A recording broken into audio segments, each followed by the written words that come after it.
What kind of rookie walks into a hunter arena, faces a mountain of muscle, and ends the match before the crowd can even breathe? That impossible fighter is Choi, a man who vanished from Earth and returned after thousands of years of training beyond mortal limits. This is the arena where hunters battle to prove they're the strongest. But when the match begins, Choi immediately buries his fist in the guy's face. After just one punch, the giant goes flying across the arena, leaving the entire crowd and even the referee totally speechless. The referee has no choice but to declare Choi the champion and hand him the first-place trophy. What they don't know is that Choi has only recently returned to Earth after spending 1,000 years in hell fighting monsters and even gods until he became an absolute monster himself. Let's have a look back in time, much before Choi had ascended to the position of a constellation.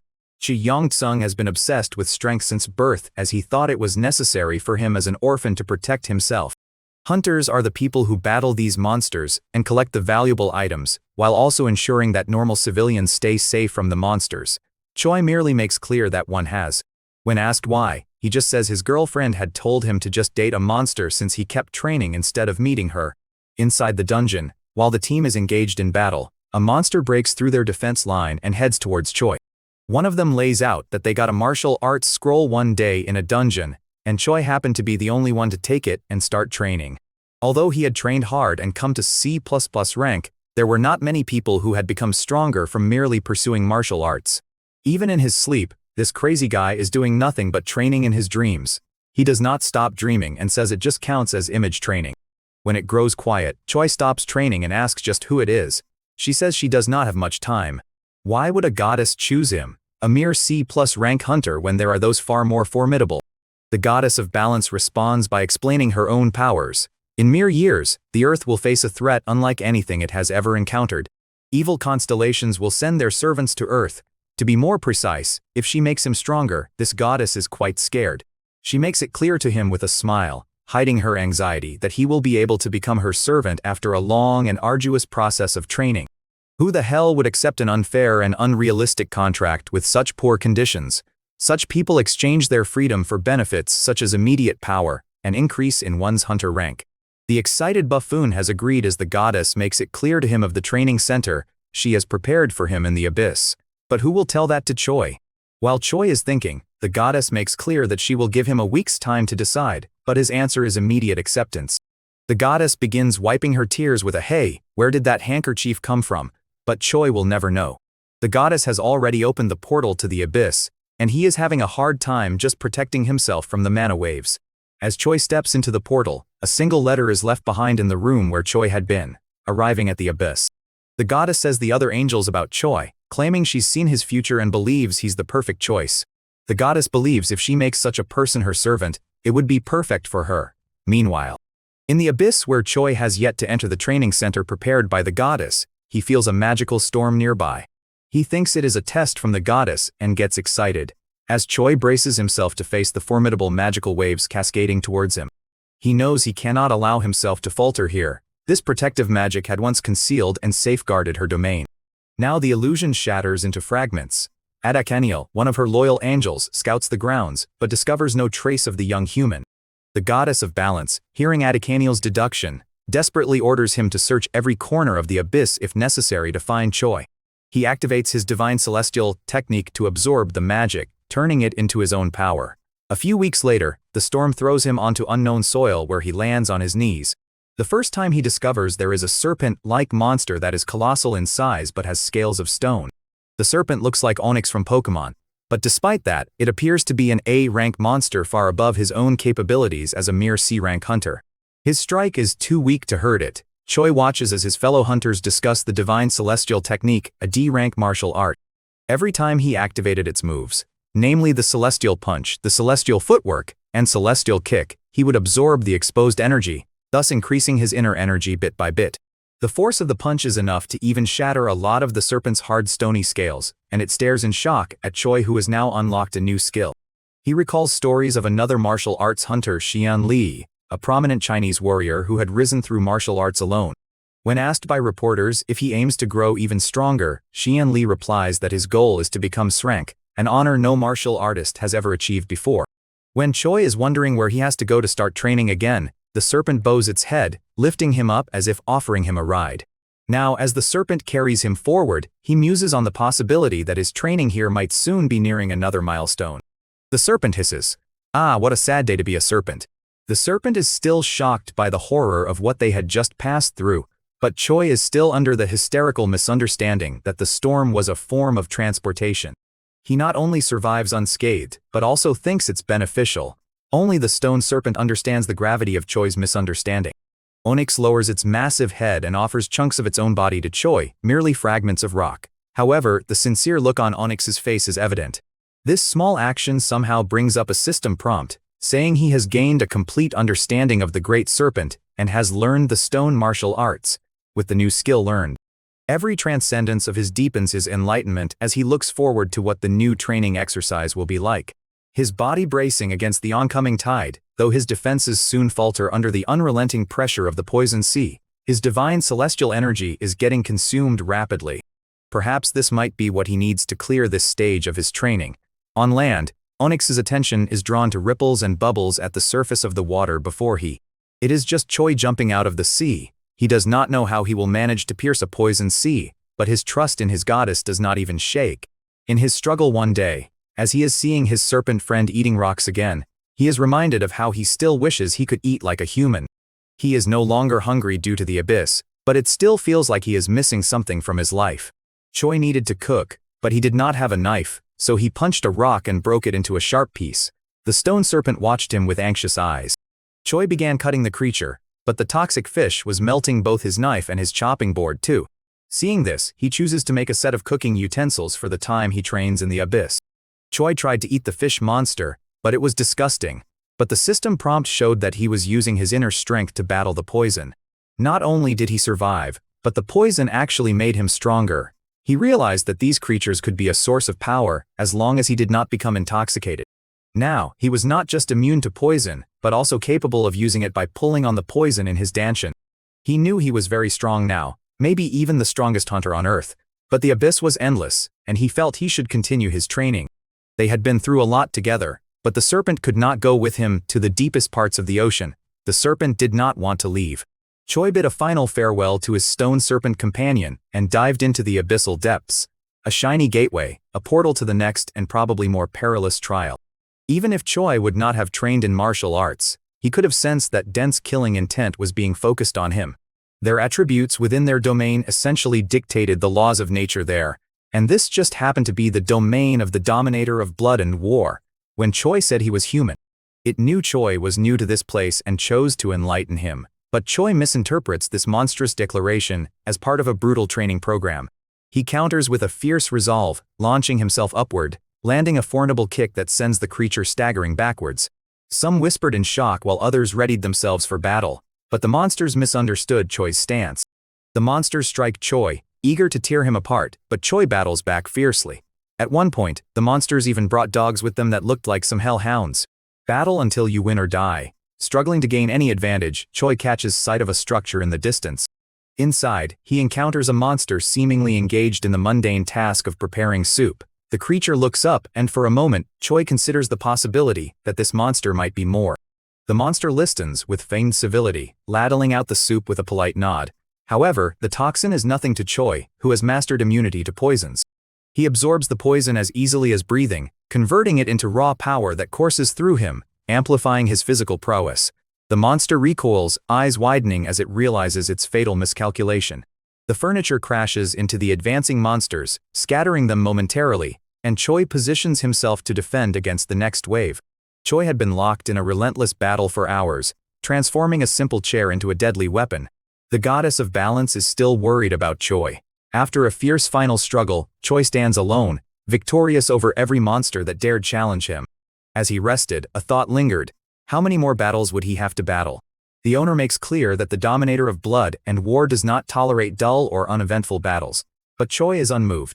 With this decisive act, Choi declares both the pot and the entire restaurant his rightful spoils. The establishment is now his, and he declares it will henceforth be known as the Demon.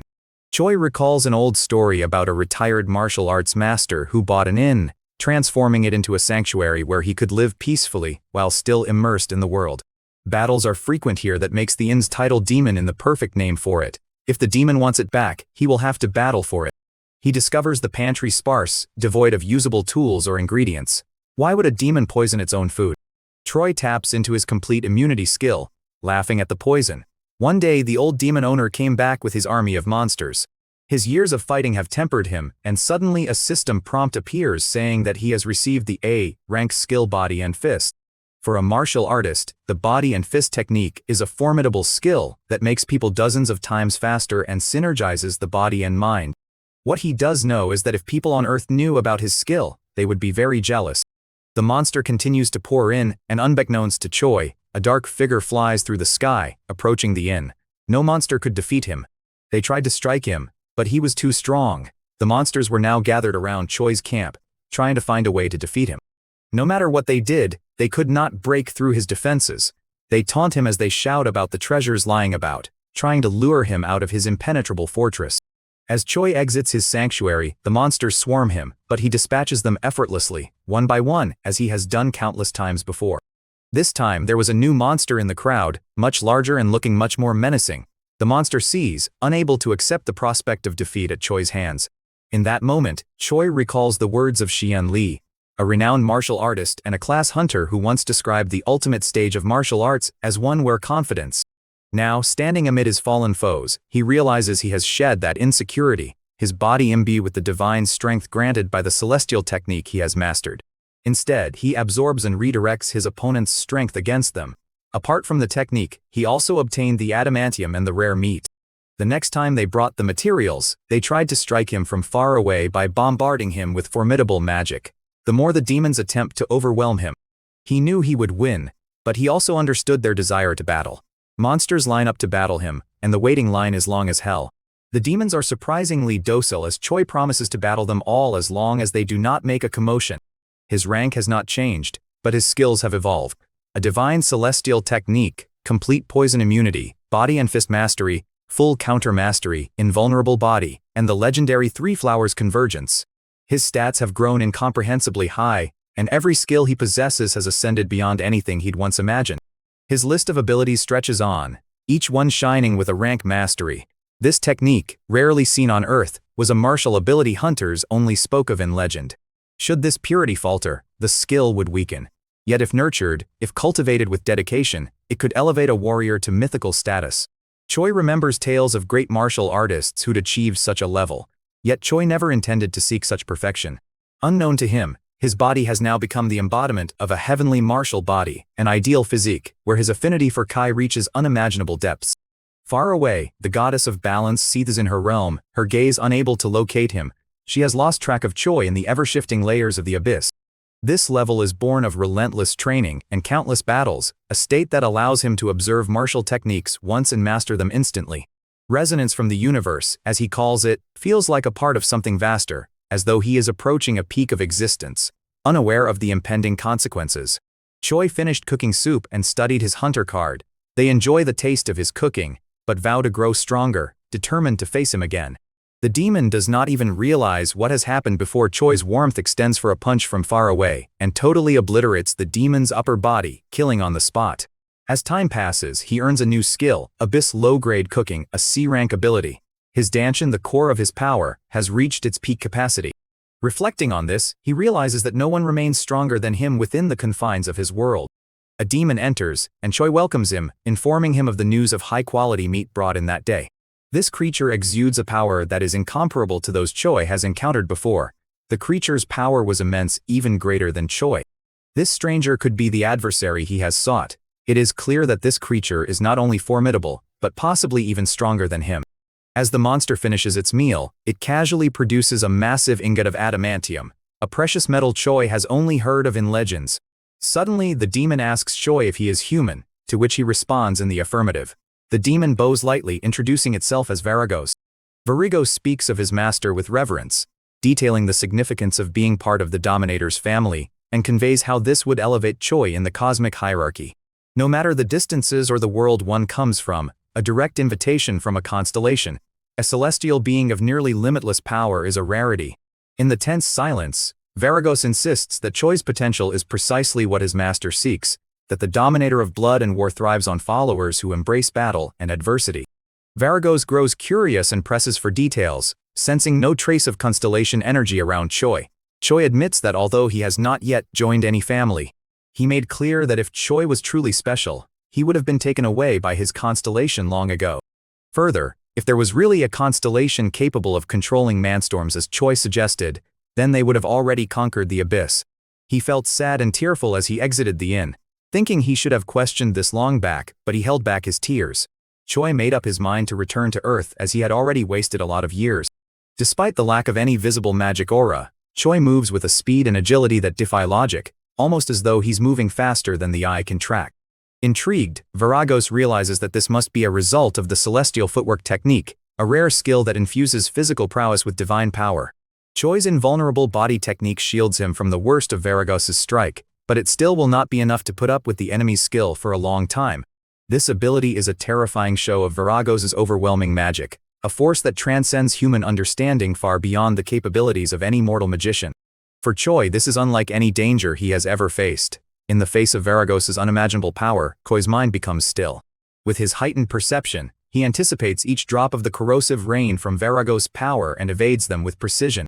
He achieves a rank once thought unreachable, an S-rank technique that enables him to traverse space in an instant. To him, martial arts had always seemed like the domain of the weak, an antiquated practice inferior to the vast power wielded by true magicians. As he observes Choi, Viragos realizes that martial arts had originated not as a path of weakness, but as a means to defy the natural order. This technique, this act of defiance.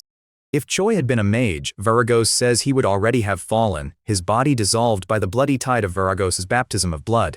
His body surges with newfound energy, and he swings his axe onto the earth that reverberates through the battlefield like a shock wave.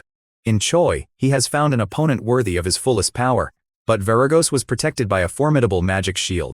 A technique so demanding that only one other martial artist, Xiaowon Li, had managed it centuries ago, even if only for a fleeting moment. The sheer power required for this technique makes it almost impractical for most fighters, but Choi has already reached a level far beyond Xiaowon Li's. With a thunderous step, he launched himself at Viragos, his fist a weapon of pure power. The impact was earth-shattering. The once seemingly invincible shield of blood magic has finally been destroyed, yet Viragos cannot accept what he sees. The battle rages on with no respite and no forgiveness. A brilliant light blinding in its purity fills the vast dark arena. Power surges through him, burning like fire, consuming his energy at an accelerated pace that would drain any ordinary warrior in an instant. Alongside this, his heavenly martial body works in tandem, slowing the consumption, sustaining him even as he feels the limits of his endurance stretched thin. Viragos watches with a darkened gaze, his sneer unmistakable as he senses Choi's efforts. He will crush Choi, erase him entirely. Viragos calls upon his master's gift, summoning a dark, unholy power that has long lain dormant within him. The once impenetrable protection of Choi's body begins to crack under Viragos's relentless onslaught.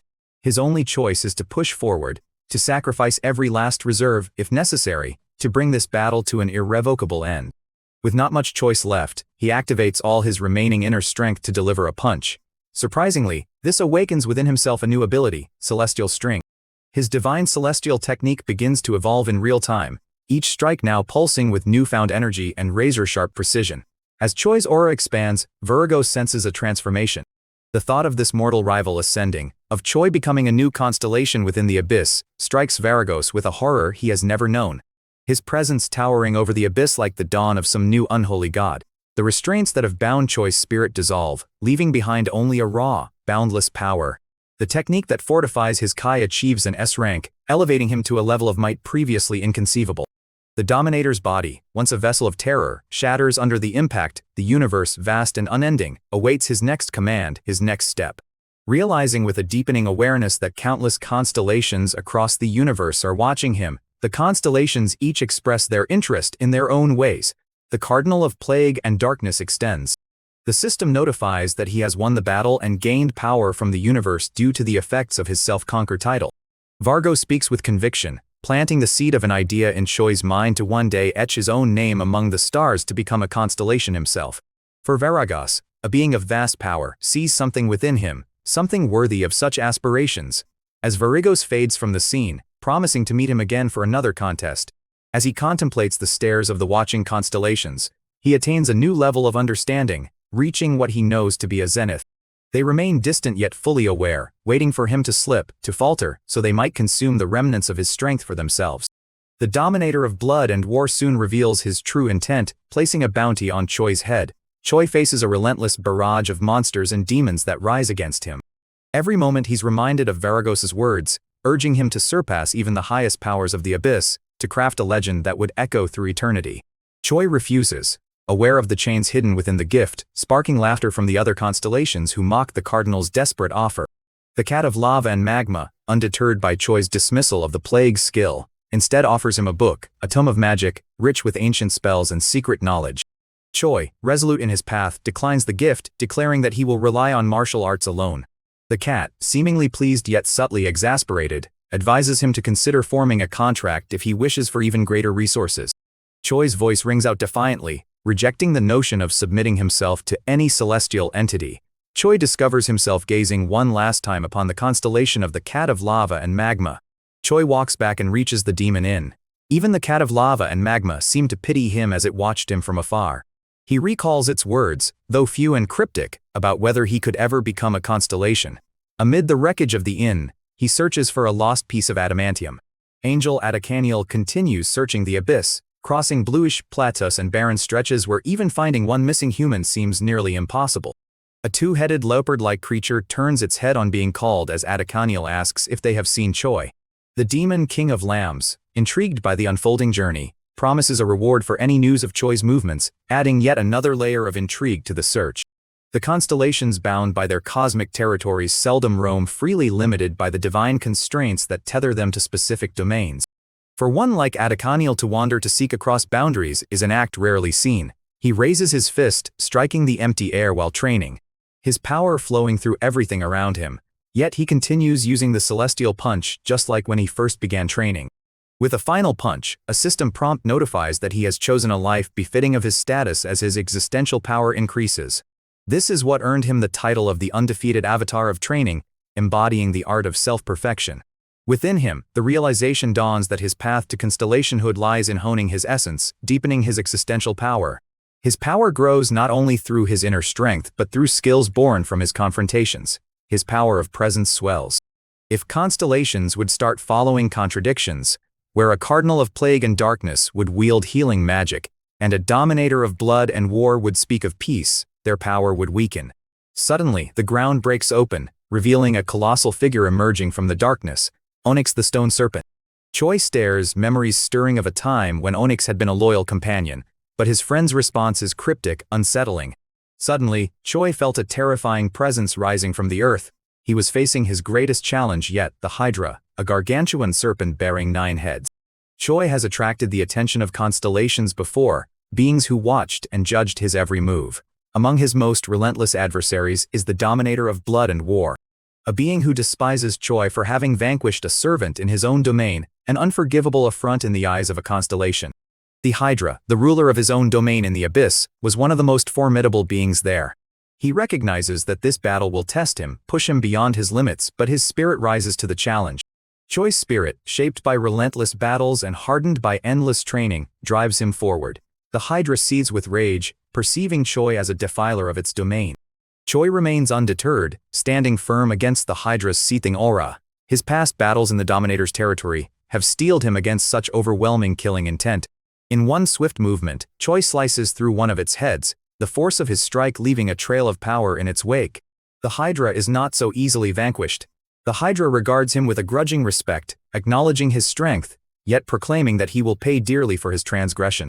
The poison in the air is potent, a lethal fog that would take down most opponents upon contact, a constant barrage of power that seems to increase with each moment. The battle takes on a surreal quality as Choi's existential power swells, resonating with the energies of the abyss, feeding off the Hydra's fury and amplifying his resolve. When the Hydra thinks that it has brought down Choi, he jumps up through the cloud of poison unharmed. The undeterred, Choi activates celestial footwork, an advanced skill that enhances his speed. He moves deftly between the bursts of poison. The frequency and pace of the Hydra's breaths are slowing. This phenomenon cannot be laid out by Choi's martial arts alone, nor by any of his magical skills. With every movement, every strike, this power flows through him. Driven by this awakening, Choi launches himself toward the Hydra, severing its heads with precision and decisiveness. Choi understands now that this existential power is what grants the constellations their dominion over. He channels every ounce of this power into his strikes, transcending his limitations to match and overwhelm the Hydra's relentless regeneration. However, Choi has no desire to control the Hydra. In this battle, losing focus could be fatal. Steadfastly, he cuts deeper into the Hydra's flesh, exploiting his newfound power to target the root of its regenerative abilities. The Hydra realizes this as well. Its 9 heads argue amongst themselves.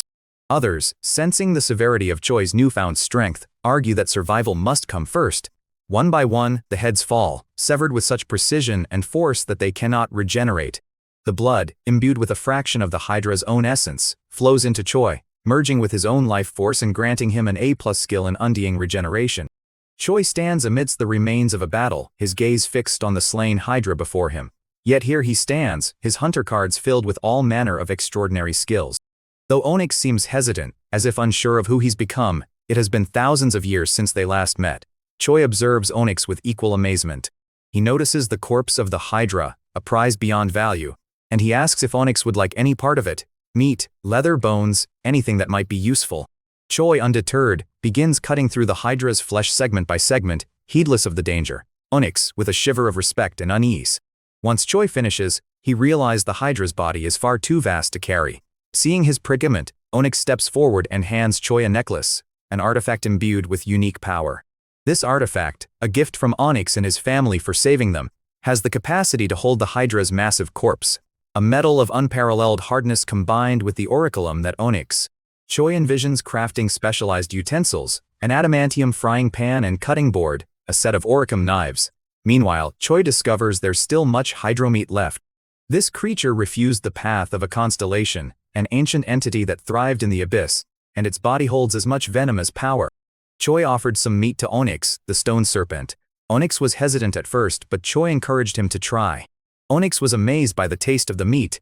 He would never harm his friends. The serpents were grateful to Choi.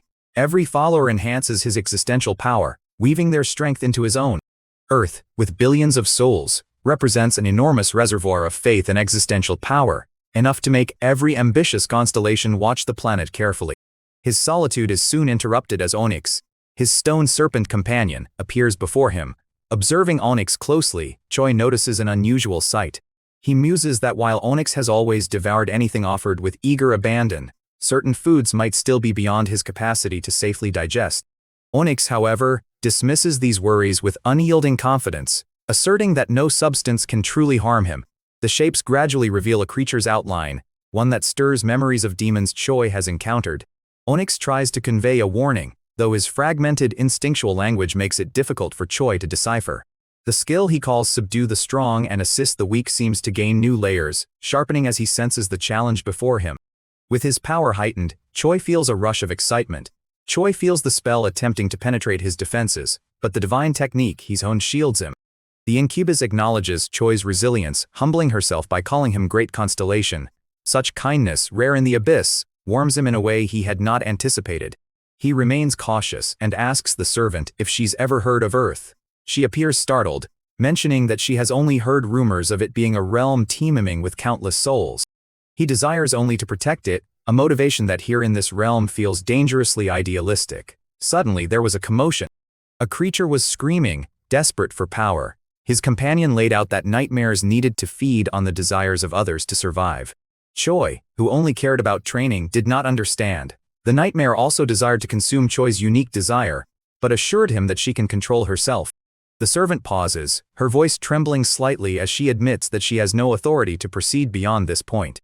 What greets him is a young girl who is none other than the constellation of dreams and greed herself. Her ethereal voice speaks softly yet clearly, whispering that Choi has been the cause of recent disturbances rippling through the entire abyss. She lays out that it is not the title itself, but the very act of walking this path that defines one as a constellation. The girl remarks that actions undertaken along the constellation's path are by nature those of a constellation. Choi asks himself if she is the master of nightmares. As Choi replays his steps back to his arrival in the hollow room, his mind wrestles with thoughts and sensations that seem to echo across time and space. It was here. He cannot shake the question now haunting him. Does he truly wish to become a constellation? The girl, the master of nightmares, observes him intently and makes it clear to him he has not yet fully awakened to his potential. Constellations are selfish, but they are also bound by choices they cannot easily escape. she lays out that selfishness, paradoxically, can sometimes foster alliances. Such alliances provide the constellation with a measure of security, a shield against the relentless cosmic power struggles. A Nent constellation reveals its presence, even slightly, and older, stronger constellations may strike immediately. Not every constellation, she lays out. Many seek to avoid the ruin brought by the power-hungry beings who care only for dominance. She cannot thrive on simple desires born from fear or longing for lost things. Like all constellations, she is restricted, unable to venture beyond her domain without risking the slow drain of her existential strength. She lays out to Choi that the existence of a constellation is parasitic in nature, not as glamorous as mortals might imagine. Her response is quiet, but confident. She has chosen to approach him precisely because of what she perceives in him. She knows of his daily training regimen, his relentless pursuit of celestial techniques, not for power, but for the satisfaction of pushing his limits. She perceives, too, his peculiar passion for cooking, an unusual fixation for a constellation, but one that embodies his dedication to skill and creativity. As he contemplates, Choi voices a concern about what responsibilities this alliance might impose upon him. Few constellations, she remarks, would even consider obligations before considering benefits. After a pause, Choi agrees to the alliance, sensing it might be a path that brings him closer to his own goals and perhaps even back to Earth. He is granted. As he muses over the alliance, a familiar creature appears, the cat of lava and magma. The cat regards him with a look that seems both welcoming and mocking. With an air of disdain, it chastises him for joining an alliance of weaker constellations, subtly goading him toward ambition and power. Through the subtle hum of telepathic communication, the cat constellation welcomes him warmly, almost playfully, into their circle. The cat, perceiving his doubts, reacts swiftly, its telepathic tone sharpening as it half-jokingly threatens to withhold the gift it has prepared for him. The cat speaks with the confidence of one who has shaped the very essence of weapons within the depths of the abyss, offering to forge Choi something of exceptional power. Inquiring if the other constellation, the embodiment of dreams and greed, had not already gifted him something, the cat remarks how smoothly Choi's induction into the alliance had gone. The cat's mirth halts momentarily, then it dismisses his words as a jest, sensing the seriousness in Choi's voice, but opting not to challenge it. The constellation of dreams and greed, a being who regards herself with high esteem, reminds Choi of the rarity of generosity among constellations, especially in alliances. As he holds it, Choi realizes that the technique embedded within the scroll is akin to energy-draining magic, a form of absorption that holds formidable power against demons. The technique, an ancient art, stems from the nightmare domain, but has yet to be mastered fully. Curiosity piqued, Choi chooses to share the culmination of his efforts. The weight of time bears heavily on him as he realizes he has lost track of the countless years he spent in the abyss. Though noting that the adamantium supply might fall short for a full suit, Choi unwavering insists that he wants only utensils. Choi recalls his recent conversation with the constellation of dreams and greed, where he had asked about the true nature of awakening. Upon Varagoses, he discovers himself troubled by his inability to perform magic, a skill he considers intrinsic to the existence of a true constellation. She reveals that most constellations are not born, but rather appear spontaneously, emerging from the dreams, desires, and collective will of the beings within the universe. The dominator of blood and war, and even the cat of love and magma, similarly emerge from nothing, a testament to the unpredictable power of existence. He is a constellation, not merely by potential, but in essence, a surge of energy pulses through him, reverberating from the farthest reaches of the universe. The resonance from the cosmos now fully awakened by his acceptance. A fierce battle between Atacaniel and a monstrous entity from the abyss. This constellation happens to be the undefeated avatar of training Choi, who offers a blessing to aid the angel, a gesture that shocks Atacaniel, who nonetheless accepts it without hesitation. The constellation of dreams and greed observes, remarking with a sense of knowing amusement that Choi's enthusiasm must be great indeed. She muses on Choi's unusual choice to intervene with another constellation's servant, noting that while this situation may be harmless, he should exercise caution. Reflecting, Choi understands her caution. Only recently has he come to comprehend that he is a constellation. Even after being lost within the depths of the abyss, he saw every challenge as part of his training. Choi realizes that had he not pursued his own path, he would likely have ended up as someone else's servant. Now, through his authority, he can perceive his ally, Onyx the stone serpent, and his kin. Yet, even in this shared sight, Choi recognizes a limitation. The constellation of dreams and greed acknowledges this, explaining that she has hidden certain realms within her domain, particularly the places where she traps her nightmares. His servant Eri was specifically chosen to guide him here, selected for his rare ability to control his desires. In battles between constellations, the outcome is often decided by the number of servants one commands, as greater numbers bestow greater existential power. The position he occupies now, despite his years of relentless training, is merely the starting line, the precipice of the abyss of constellations. He asks if the constellation of dreams and greed. The mention of Earth surprises her when Choi reveals his origin. To her, the very idea that a connection already exists between Earth and the abyss is astonishing. Life on Earth remains strangely normal. He realizes that constellations are not yet waging open conflict over Earth. Earth's potential as a domain has not gone unnoticed, and each constellation seeks to cultivate followers rather than risk draining power in senseless skirmishes. The notion of leaving a home planet at the mercy of an unfamiliar constellation is unnerving. If a constellation were to claim Earth and its souls as servants, the constellation of dreams and greed regards him thoughtfully, asking if he intends to return to Earth, if he can truly hold on to his mortal self now that he is. The constellation of dreams and greed asks if he is planning to return to Earth and offers him a piece of advice. Even the most benevolent constellations who seem to act out of goodwill possess an underlying competitiveness and a distrust toward new contenders. Their power far surpasses his tenfold over. If other constellations discover that an Earthborn star has returned, it will inevitably upset the balance, forcing the rest of the constellations into an unwilling contest. Only then, when the constellations of Earth are too late to notice his presence, will he have established a base of worship that no one could dispute. In his mind, all paths in life are of equal value, but his companion, this constellation of dreams and greed. For Choi, it is an unfamiliar concept. There is one particular constellation on Earth who knows of Choi's past. When she questions how he came to know this constellation, Choi hesitates, reluctant to delve into the complexities of his past. Eventually, however, he gives. His companion listens, unimpressed by his narrative, dismissing it as she had, it seems, heard tales of this goddess of balance before. She warns him against relying on such visions and cautions him against recruiting constellations who lack the wisdom to wield foresight effectively. He knows that alliances come with risks, and yet the prospect of forming a coalition appeals to him. The goddess of balance, an elusive figure in his life, remains a potential but unconfirmed ally. When he asks if either of his companions have heard of the goddess's whereabouts. Though he has garnered several formidable allies since his awakening, the journey back to Earth remains an elusive goal. But the goddess of balance might offer him a clue.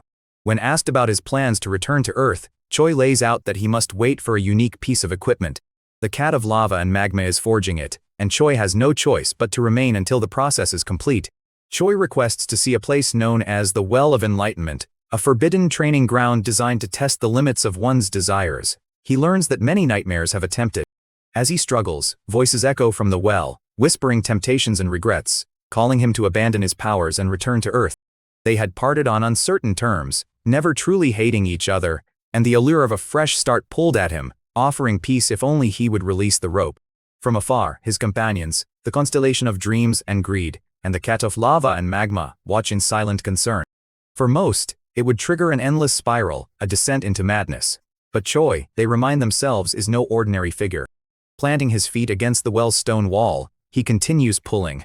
The weight grows heavier, each lift demanding more of his strength. He presses on, his focus unwavering. The Well of Enlightenment was a dangerous place. Now in the harsh reality of the abyss, he had learned to let go of such fantasies. His only desire was to survive and grow stronger. Civilized, Choi comes to understand that in one or the other way, the well merely challenges his muscles by attempting to overload him with miraculous weights that he can carry instead. The constellation of dream and greed watches this mortal, and is amazed at his strength, asking how this fragile thing could bear the weight of desire within him and not be. That a member of the human race such as Choi can cope with these forces is somewhat commendable. He learned to control his power by focusing his thoughts. In moments when he seeks a break, he turns to Eri for sparring sessions that hone his battle techniques. This cannot be for Choi, who has nothing to do there but train. She lays out that although he is a battlet-type constellation with remarkable strength, smoke rises when his strike makes contact, but when it clears, the utensils do not even have a single scratch or dent. This fills Choi with admiration for the tools and respect for the cat's skill. When he serves it to those around him, the nightmares and servants who dwell in the abyss, the hunger of the nightmares transforms into a battle of desires that nearly spirals out of control. However, soon after his cooking and feasting, he ventures further into the territories of the abyss, crossing into the domain governed by the cardinal of plague and darkness. The cardinal, sensing the disturbance within his realm, summons his servants, instructing them to locate the undefeated avatar of training, as Choi is now known. One of the servants currently standing in Choi's way informs Choi that he has trespassed in his master's realm, a transgression that could not be overlooked. The cardinal offers him a choice, a chance to avoid retribution by accepting a position as the cardinal's servant. The servant spoke with arrogance, but there was a foul smell about him. Determination courses through Choi. Choi's rage is unrestrained, his power growing along with his frustration with the cardinal. His patience wears thin, and he begins to question aloud if the cardinal is afraid. The other constellations in his alliance can see him through the connection they share, watching him initiate a battle they had warned him against. The cat, a fellow constellation ally, queries his actions with alarm, wondering if Choi's fury stems purely from the cardinal's trickery, but Choi's mind races with clarity. As Choi's inner resolve hardens, his hidden skill, Celestial Meteor Blast, awakens, merging with his divine celestial technique. The initial determination of the avatar of training floods his veins, stronger than it has been since he first entered the abyss. The servants who have managed to survive Choi's initial onslaught rejoice.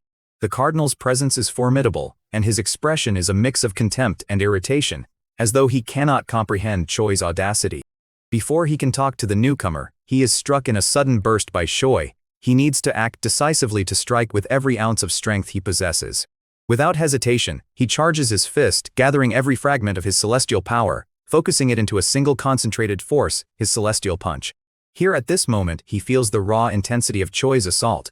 Confusion flickers in the Cardinal of Plague and Darkness's eyes as he attempts to process what has just transpired. Was this some form of magic? His servants watch in awe and horror, unable to comprehend their master's pain, a sight they have never witnessed before, and Choi. The servants and followers of the constellation watch in reverence at the battle unfolding in front of their eyes. His voice wavering as he swears allegiance and offers everything he has, his territory, his servants, his name itself. Yet he can detect no deception in the words of the fallen constellation. For a constellation to surrender, especially to one who has not reached the highest ranks, is nearly unheard of.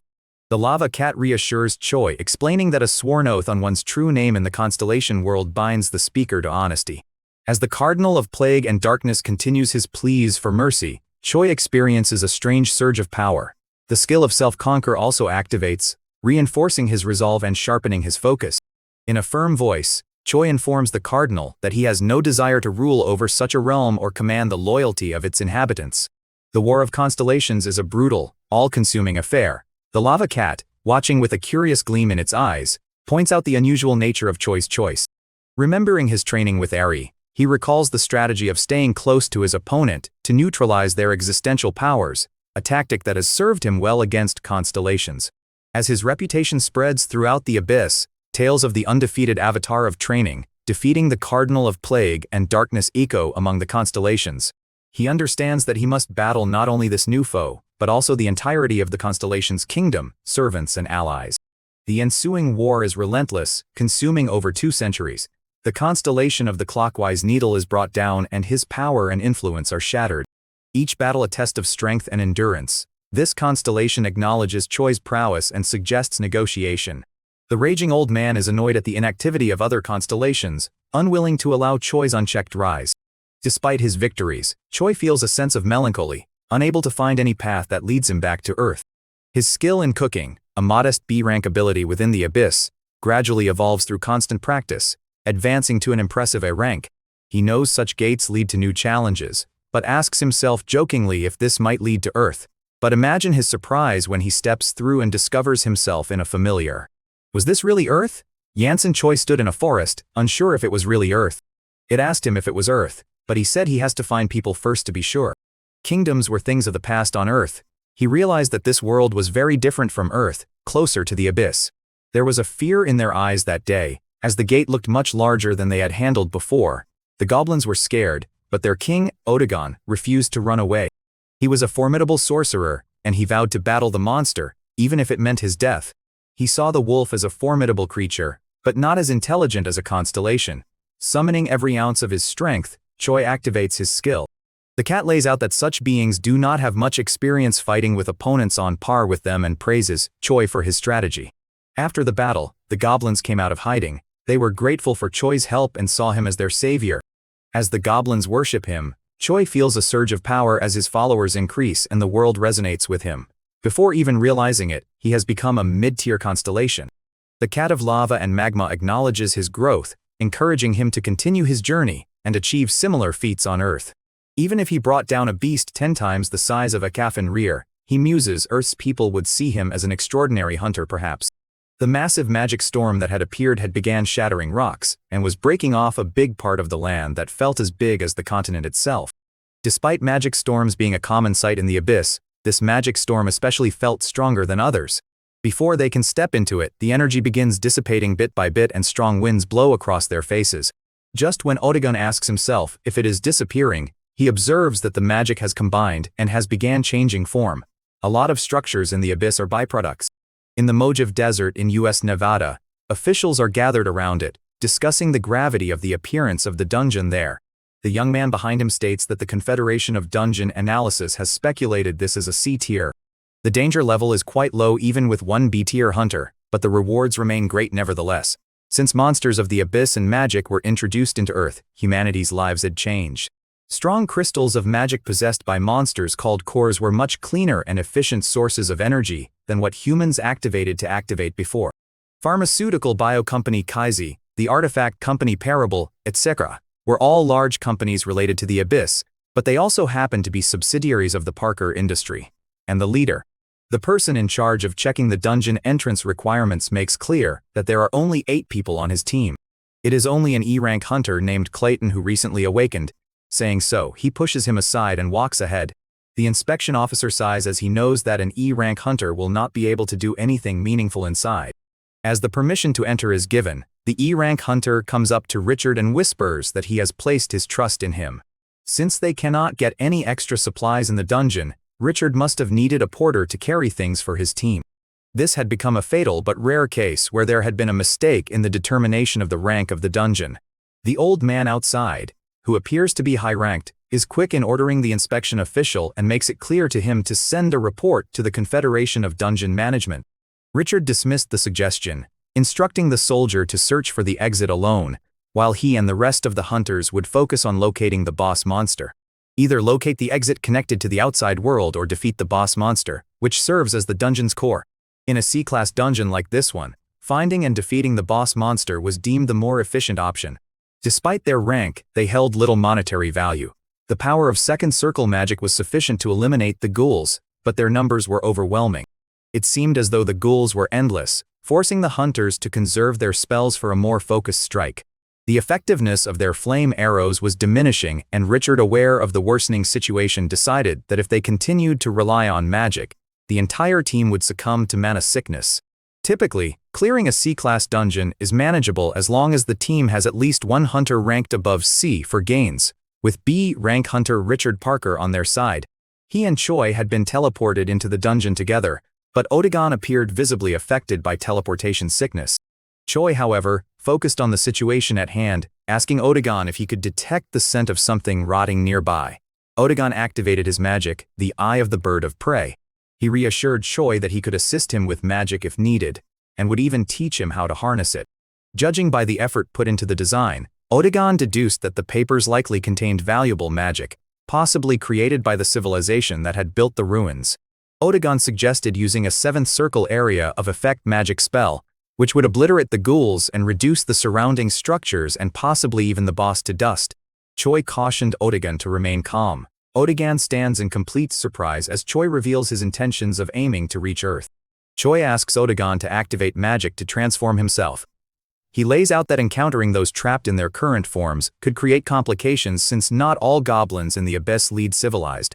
He insists Otogon activate circle magic polymorph to transform into a human. Despite this, his human form convincingly passes as one of Earth's inhabitants. Otogon recalls the advice given by the constellation of Greed and Dreams, who once told Choi to change his identity before setting foot on Earth.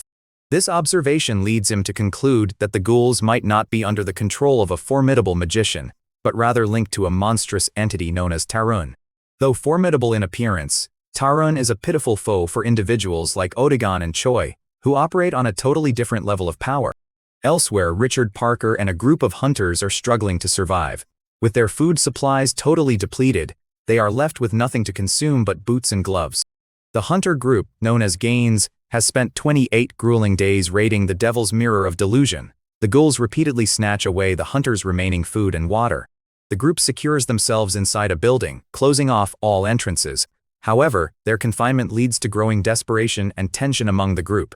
While the rest of the team faces starvation, the E-rank hunter hesitates, explaining that he is bound by a contract that forbids him from revealing what he carries. When the bag is finally opened, the group discovers that the E-rank hunter had stocked various items prepared in a C-rank dungeon. Only 10 people were allowed in a dungeon and there were 8 hunters, including the captain and a porter. The disgruntled hunter appeals to Master Ganon, a senior member of the group, urging him to intervene. The hunters, growing impatient, press Richard to take action. The tension escalates as the hunters grow increasingly hostile toward Richard, questioning his ability to battle 6 C-rank hunters simultaneously. In response, Richard activates a formidable skill known as a Holo's Frozen Rapid Bullet, a 5th circle magic spell that unleashes a barrage of icy projectiles on enemies within a specific radius. When Richard asks for his opinion, the senior hunter calmly states that Richard would not have heeded his advice regardless. Richard bitterly remarks that if anyone truly comes to save them, he will donate his entire fortune to that person. At this critical moment, Choi suddenly breaks through the sealed door of the building. Without hesitation, he asks if anyone among them hails from Earth. Richard Parker mindlessly answers that he is from Earth. However, the senior hunter calls them fools, reminding them to prepare for battle instead. The senior hunter accuses Choi of lying, claiming he never entered through the dungeon's door. Choi responds that he fell through an abyss, explaining that abyss disappearances are rare accidents. The senior hunter remains skeptical, suggesting that Choi could be an illusion, magic, or even a monster instead of someone who truly fell into the abyss. He also thinks about how desperate their group is, having been broken apart and starving for almost a month. Most of the hunters are lower than B rank, leaving them with no other choice but to believe Choi. But his happiness convinces the senior hunter to consider his story about falling. Choi recalls his Earth arrival plan, which he created in alliance with his fellow constellations and relayed to the Goblin King. The senior hunter questions Otagon, asking if he too came from an abyss disappearance. The senior hunter is especially astonished. Choi comments that martial arts were not considered bad back on Earth. This shocks the group as the world record for surviving outside Earth is 28 years, and that person ended up. Choi kicks a nearby rock, smashing it into pieces and shaping them into plates, leaving everyone amazed by his skill. At first, the hunters hesitate to eat, but the sight of the juices and oil dripping from the meat is too tempting to resist. They begin eating, savoring the deep savory flavor like it is a king's feast. The senior hunter realizes the meat is not ordinary. It contains magical power, which he feels as his mana regenerates. Otagon then quietly suggests that Choi discard the lower quality meat before anyone learns what it really is. In the dungeon, one had to take down both the ghouls and the boss to leave. When asked how he knew, Choi simply attributed it to his knowledge from the abyss. Richard is fuming in anger as he walks away with 2 others, leaving Choi and Otagon thinking they must have had a battle. They try to sweet-talk him with the purpose of looking for a new boss, but such flattery does not please Otagon, instead disgusting him. Choi, who is observing from a distance, is interested, and one of Richard's partners tries to explain it to him, ignoring that Choi is more confused why he is getting so much. People tend to get close to formidable hunters, but what Choi does not understand is why those people are trying to get close only with Otagon. Little does he know, he is filled with shock as the 2 of them laid out that in 2009 when Yansen Choi left to the abyss. Its downfall came when it was revealed to the public that the hunter Ziwan Lee had bribed the judge and messed with the testing gear to get a higher rank evaluation than. One particular day, a colossal gate appeared in the sky, and an entire army of gigantic, mindless monsters poured out of it. The army clearly aimed to take over Earth and give the souls to their constellation. Choi is taken aback and asks just what had happened to Earth in that case. The constellation of dreams and greed notifies him that it was not just a small battle that mortals would have been able to stop even with their combined power. No matter how many hunters there are, they will be nothing but bugs to the constellations. So Choi asked Richard and co. how they defended against the constellations. They told him that it was closer to an armistice. It was thanks to the other constellations of Earth, who promised to protect them. While the balance was a bit off due to the strike of the new constellations, it ultimately returned to like how it was when the abyss was first introduced. Dreamgirl also points out that the situation on Earth is not over yet, even if he is a few decades late, because truces do not last forever. Choi understands that if the situation turns out that serious, then Earth might become the center of the battle between constellations. Although Choi had not meant it as a threat, but an offer of sincerity. Choi asks himself if his morals are crooked after staying in the abyss for a long time. If he were to be discovered by the constellations on Earth, he might become the trigger to the dreaded war. The guy makes clear that they first check the returner's body and ask how he survived, and then check if he has made a contract with an evil constellation. After grasping all that, Choi says Otagon that he has got enough information about the situation on Earth and wants to check the hunter's skills. The cat is infuriated by this buffoon. Choi Constellation Eye is activated, and he chooses to read Richard's information first. Meanwhile, with Otagon's magic strikes, the dungeon is soon cleared as the people stare in disbelief. While the system is notifying everyone that the dungeon is going to close, Choi is busy playing around with the Constellation Eye he has just found out about. What he believed to be just a good cooking utensil turns out to be an A-rank weapon. With self-conquer active, even this small training of his Constellation's Eye increases his existential power. The gate suddenly erupts with energy and red lightning, sending reporters backward before golden light opens and Choi finally sees Earth's sky again. The officer, however, is arguing that seeing the results, it could have been nothing but a C-rank dungeon. Choi and Otagon are lounging in the rehabilitation center, where Choi is taken aback to find from online news articles that Richard is quite the celebrity. The lava cat makes it clear to him that the Constellation's Eye can see through a lowly existence, and it would be weird for a constellation not to be capable of understanding. She feels he might have a hard time rehabilitating and offers help if he wishes to move to another country. Such is the treatment that high-ranking magic users receive that martial arts users can simply not relate to. With a sigh, Otagon finally states loudly that his answer will always remain the same. That is, he will always follow Sir Jansung Choi no matter what. Seeing that they are discussing things amongst themselves a distance away from them, Otagon asks if he should show Choi what they are talking about by using his magic. On receiving his master's agreement, Otagon activates magic to let Choi hear their speech. However, another is more worried that other nations would also try to scout the magic user Otagon. When Otagon asks if he can get rid of any spies, Choi simply makes it clear to him they should not complicate things or spill blood. That is the best way. In order to move around more freely, he has decided it will be better to get a higher rank than 30 years back and expects a rank.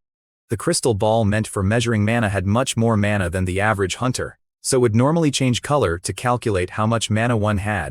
Although he is not activated to holding back, the real reason he activated all his power here is because he cannot let them find out about it out of nowhere. A chance to rank up to an A-rank hunter was usually only given to a B-rank hunter and not a C-rank. Later, when the hunters get their rank cards, Otagon turns out to be a B rank, and Choi turns out to be C+ still. As Choi must not have any place to stay after returning back in 30 years, he invites him over to his own place of residence. Inside a car with Richard while traveling through arid lands, Otagon says Choi that Richard's sudden kindness feels suspicious to him. While these might have been normal to do in their culture, Choi felt utterly uncomfortable at the gestures. The Goblin King learns that humans might be annoyingly weak and greedy, but they still knew how to be grateful. Amusingly, Choi is still one of them. Choi had overheard him, saying he would give all his life savings to whoever saved him in the dungeon. Since he had been in the abyss for so long, he just could not get activated to Earth yet. Choi smiles and says, "One can indeed be arrogant if one has a large house on Earth." Choi asks himself if it is an assassination from an evil constellation. Not just Choi, but even Otagon can tell that the bearded person who just came out of the car is quite formidable compared to the average mortals he had seen recently. Richard is up in sweat and anxiety as Huang passes by him while saying that Alex seemed to be worried that Richard had become a hunter. Choi is absolutely taken aback as he realizes that it is the clan leader Zhongyang he knew from before he entered the abyss. Choi overhears Richard's guards whispering that Huang is now an S-rank hunter and that he even remarried for the 19th time last month. During the disaster, every hunter clan there had battled against the endless army of monsters, and the leader of the unbeatable class, Zhang Lian Huang, was also among them. Even in the hospital, they told one of the clan members that the healing magic is not covered by insurance. His legs were crippled, and they told him he did not even meet the requirements for the hunter healthcare rewards, as getting hit by fragments did not count. Huang answers the question with another question and makes it clear to him he lives in Hunter Hill, the most expensive neighborhood in Los Angeles. The clan members had known he was crazy about training, but did not think the crazy idiot was actually a psychopath. Some clan members even said they had to report him as dead, as almost no one returns alive after entering the abyss. As they cross the bridge and reach Los Angeles, Huang says Richard to change the destination to his own house. Choi is looking out the window, wondering about how 30 years really had passed, and how the technology looks so much more advanced compared to back when he was at Earth. Not.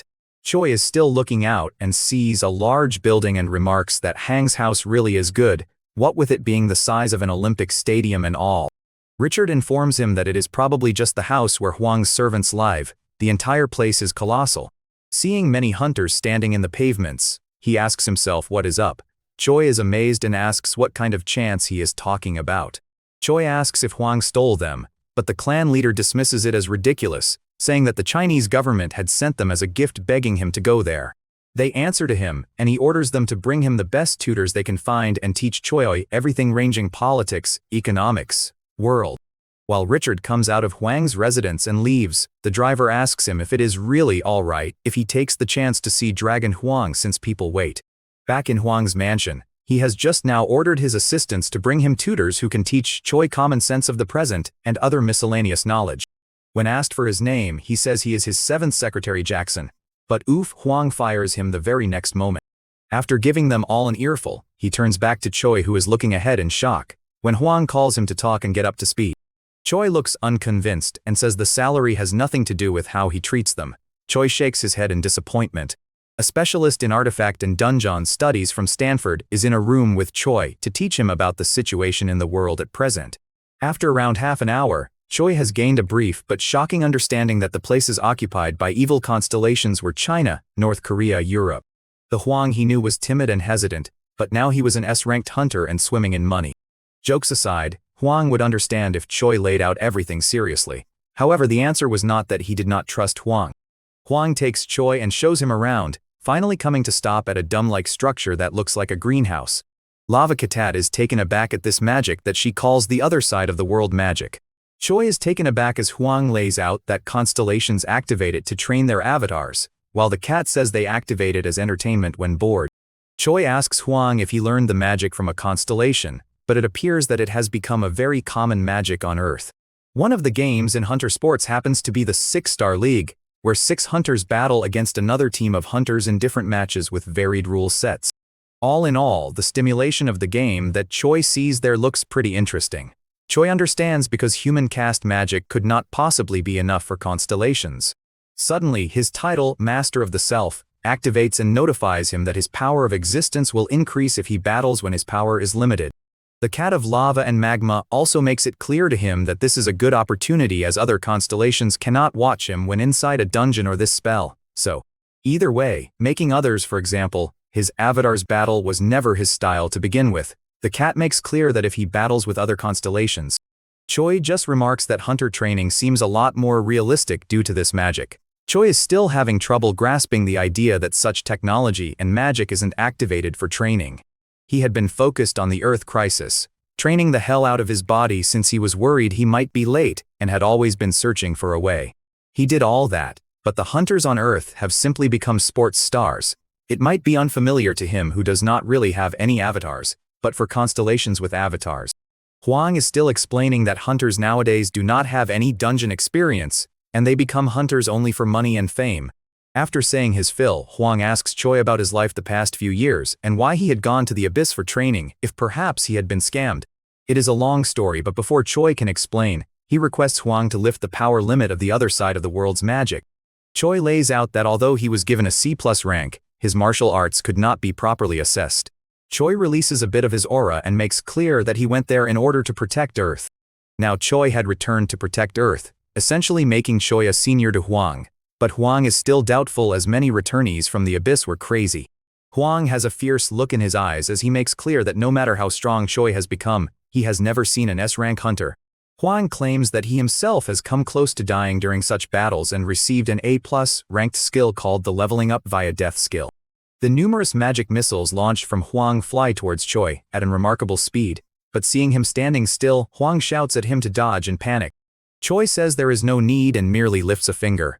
Huang kneels and touches the ground and casts the 6th circle of magic, the path of lava. Choi asks where the heck he even learned this kind of magic. Huang studies it and is stunned. Although he tries to activate short-distance teleport, he fails as his magic is destroyed by Choi's formidable aura, and he takes damage due to the rebound. The speed of Choi's strike simply shocks him, and he decides he has no other choice than to strengthen his own body with magic. Even Huang realizes his rash mistake and acknowledges that it is because he's not battled a martial artist in a long time. Huang tries to process that information as he realizes that Choi really has become a constellation and simply discovers it ridiculous. Choi began explaining how the ceasefire that had been agreed to by the constellations and the humans was only temporary and new constellations might emerge from the abyss at any time. While Choi on the other hand will have to start from scratch, so he is at a disadvantage because of being late. As Huang hears this, he feels ashamed as the youngster of his old clan was protecting Earth from hardship in the abyss for 10. He did not want a person he knew to get caught in a battle between constellations, but it did not seem like his clan leader would back off either. The system notifies that if he disobeys the rules of the constellation, then he will receive penalties, and as a servant of the constellation, he will become even stronger.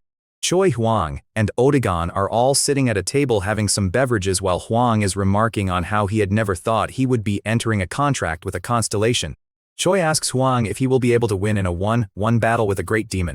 Huang makes clear that it is unreasonable to defeat them one-on-one as a hunter always participates through party play and raids. The cat laid out that the constellations battled in the same. It was highly possible that other constellations have intended the hunter sports to become popular since it becomes easier to select their servants based on their performance levels. Either way, Choi concludes that if servants were to battle like Earth's hunter sports, it will be a massive advantage for him since he is activated to fighting in this fashion. When an A-class dungeon opens, this is the type of hunter that the nation's government will plead and beg for assistance. There is not just one single clan, but an entire company group where the profits are out of this world.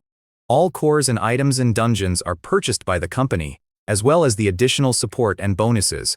But despite hearing all, Choi stares at his hands and remarks that although he managed to limit his powers down to max level, as long as he can control it well, Choi asks if they will really like it if a C+ rank martial arts user joins their clan.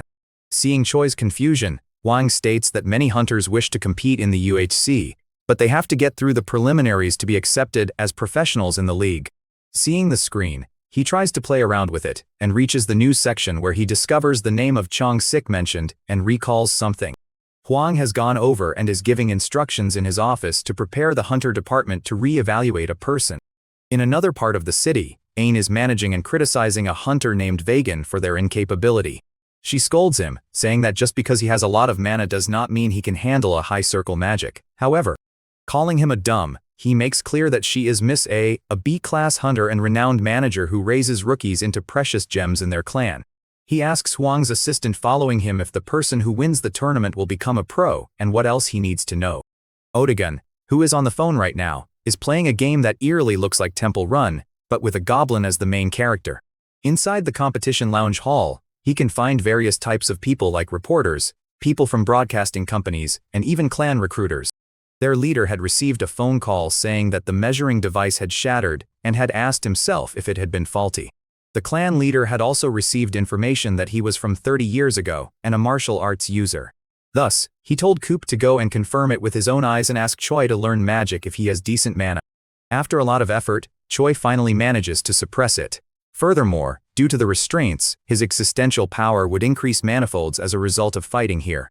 Seeing him mumbling weird stuff, Choi's opponent asks if he is crazy, but Choi just replies nonchalantly. The opponent taunts him. For these stream viewers, it is their first time in a long while seeing a martial arts user, and Choi is almost like a living fossil to them. The people who are assessing the performance of the candidates are going through his data, and are shocked to find that he is a martial arts user.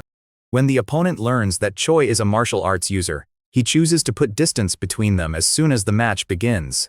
As the onlookers stare in obvious shock, the Ambitus clan's recruiter is just as shocked, but does not lose a moment to call his clan leader and inform him that Choi is a real gem. He makes clear that Choi might already know, but being a hunter these days is no longer the same as in the past. Skipping the small talk, the recruiter informs Choi that he is from the Ambotus clan and is there to scout him. Just how is Coop planning to recruit Choi, and will his offers prove tempting enough to our young constellation? Choi brings down all his opponents like D-class hunter Colby, C-class hunter Ralph, and Eugene Lee, all with a single punch like a true one-punch man. His initial thought quickly changes when Choi rushes forward to end his career. The crowd is amazed that a martial arts user, out of all things, won the tournament. This isn't a surprise if we consider the 10-0 years of fighting experience that Choi built up in the abyss. While that doesn't seem to bother Choi, what gets him a bit is how various agents look so determined to recruit him. Choi discovers the message is strange since they usually don't make offers so easily. The fact that he took out all his enemies in the sea preliminaries caused a commotion. The cat refuses to do that since a household contract has nothing to do with the treaty, and the warrior claims to be able to battle constellations that aren't a part. The cat flips him off and says the warrior to find him in his territory if they want to settle things.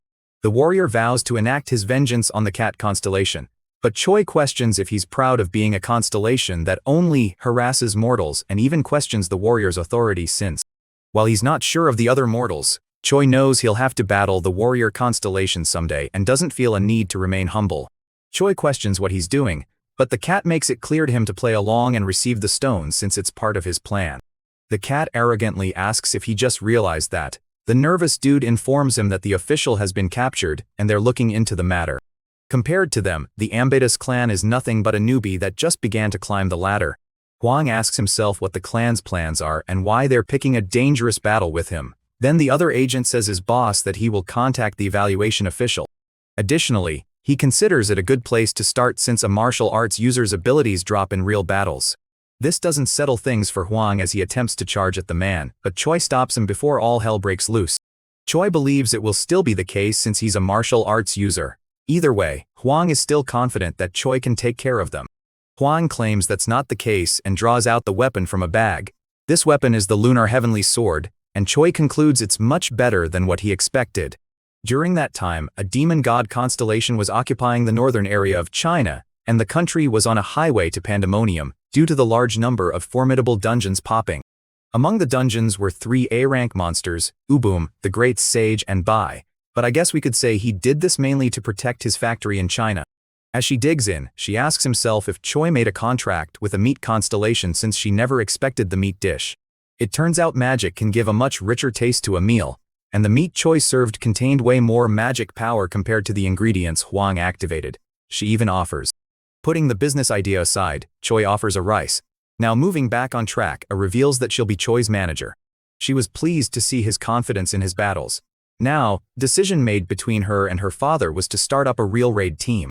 While this team might be for protecting the Earth, one sure thing is that this team is made for getting good loot from raids. Even though he came from the abyss, he appears to be pretty normal and extremely confident as well. Choi reminds him of the fact he didn't call him Hung Nim, which startles Otagon, but he doesn't see a problem with it since old habits die hard. Besides, there are plenty of crazy hunters out there, and Choi doesn't believe that Otagon calling him master will cause any trouble. Either way, he searches for a constellation that wants to battle, but no one responds. This is not a surprise since constellation battles are for gaining followers. Choi realizes he's lacking in many ways since the only way to gain family is through existential power. The fact they activate private training centers surprises Choi, but this is due to the different rates of improvement among the people. With the tour over, Choi chooses to head straight for the training center. While Otagon's totally addicted to the game, Choi moves toward the strength training center. From the fact that she's lifting a weight of 5 tons, Choi realizes that she's a close combat power-based hunter, most likely a tank. Choi is taken aback at first, but he sees where this is going, so he chooses to return the favor and Elizabeth suddenly retreats after this. Choi lays out that he wandered. After a bit more showing off by stating her rank in the UHC League, Elizabeth finally wants to put Choi's martial arts into action. They head to the Hunter Training Center. Elizabeth informs him that Choi came from the abyss and has no clue of whatever he's saying.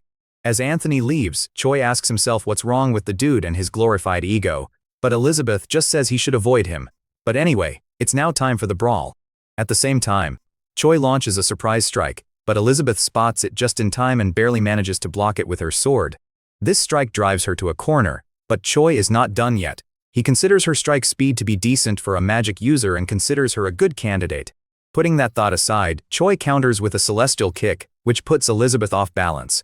She gets on her knees due to the force of it. Choi reveals he's attacking with more than just magic-powered muscles. Elizabeth charges in to strike again through hand-to-hand combat this time. Elizabeth is fired up and goes to strike once again, but with a quick blow she's down again. Choi is already willing to give her the training from hell, and who knows if she'll survive this one. Elizabeth refuses the offer to learn from him and is now determined to train more and win Choi. The cat constellation appears, telling Choi to be more considerate, but he can't make himself lose on purpose either.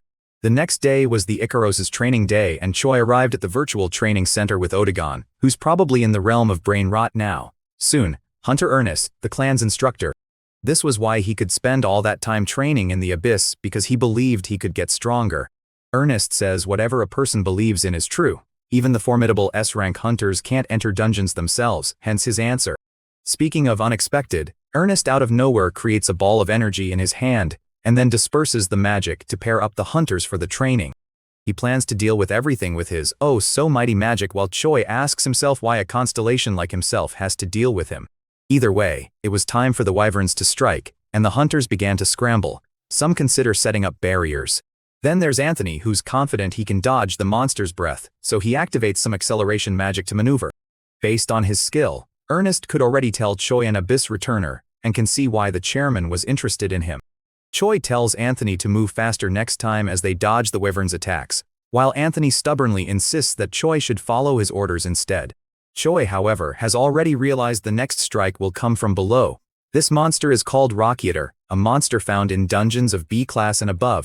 The side character hunters see how the next monster is another formidable one and complain about the harshness of the training. He's a B-rank hunter named Smallwood High Mountain, and he's curious about how Choi knew where the monster would come from.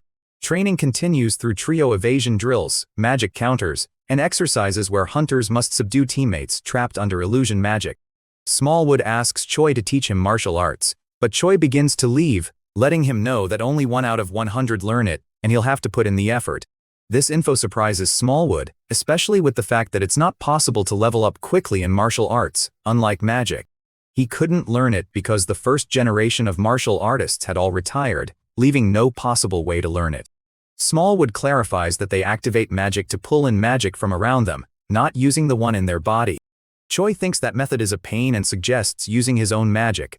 Still, Smallwood has no other choice but to trust Choi. They begin the process, and Choi receives a notification that magic can be activated for martial arts. However, Choi insists that the current method is what's best for a mage like him. That's a step in the right direction, but it's currently a D-rank skill. Even though its skill rank is low, it's not totally worthless. Ernest announces it's time for training number 2. For this next stage, the hunters will go in teams of 6, and will have to clear a dungeon. As Smallwood tries to defend himself, Ernest reveals several screens that show which team every hunter is in.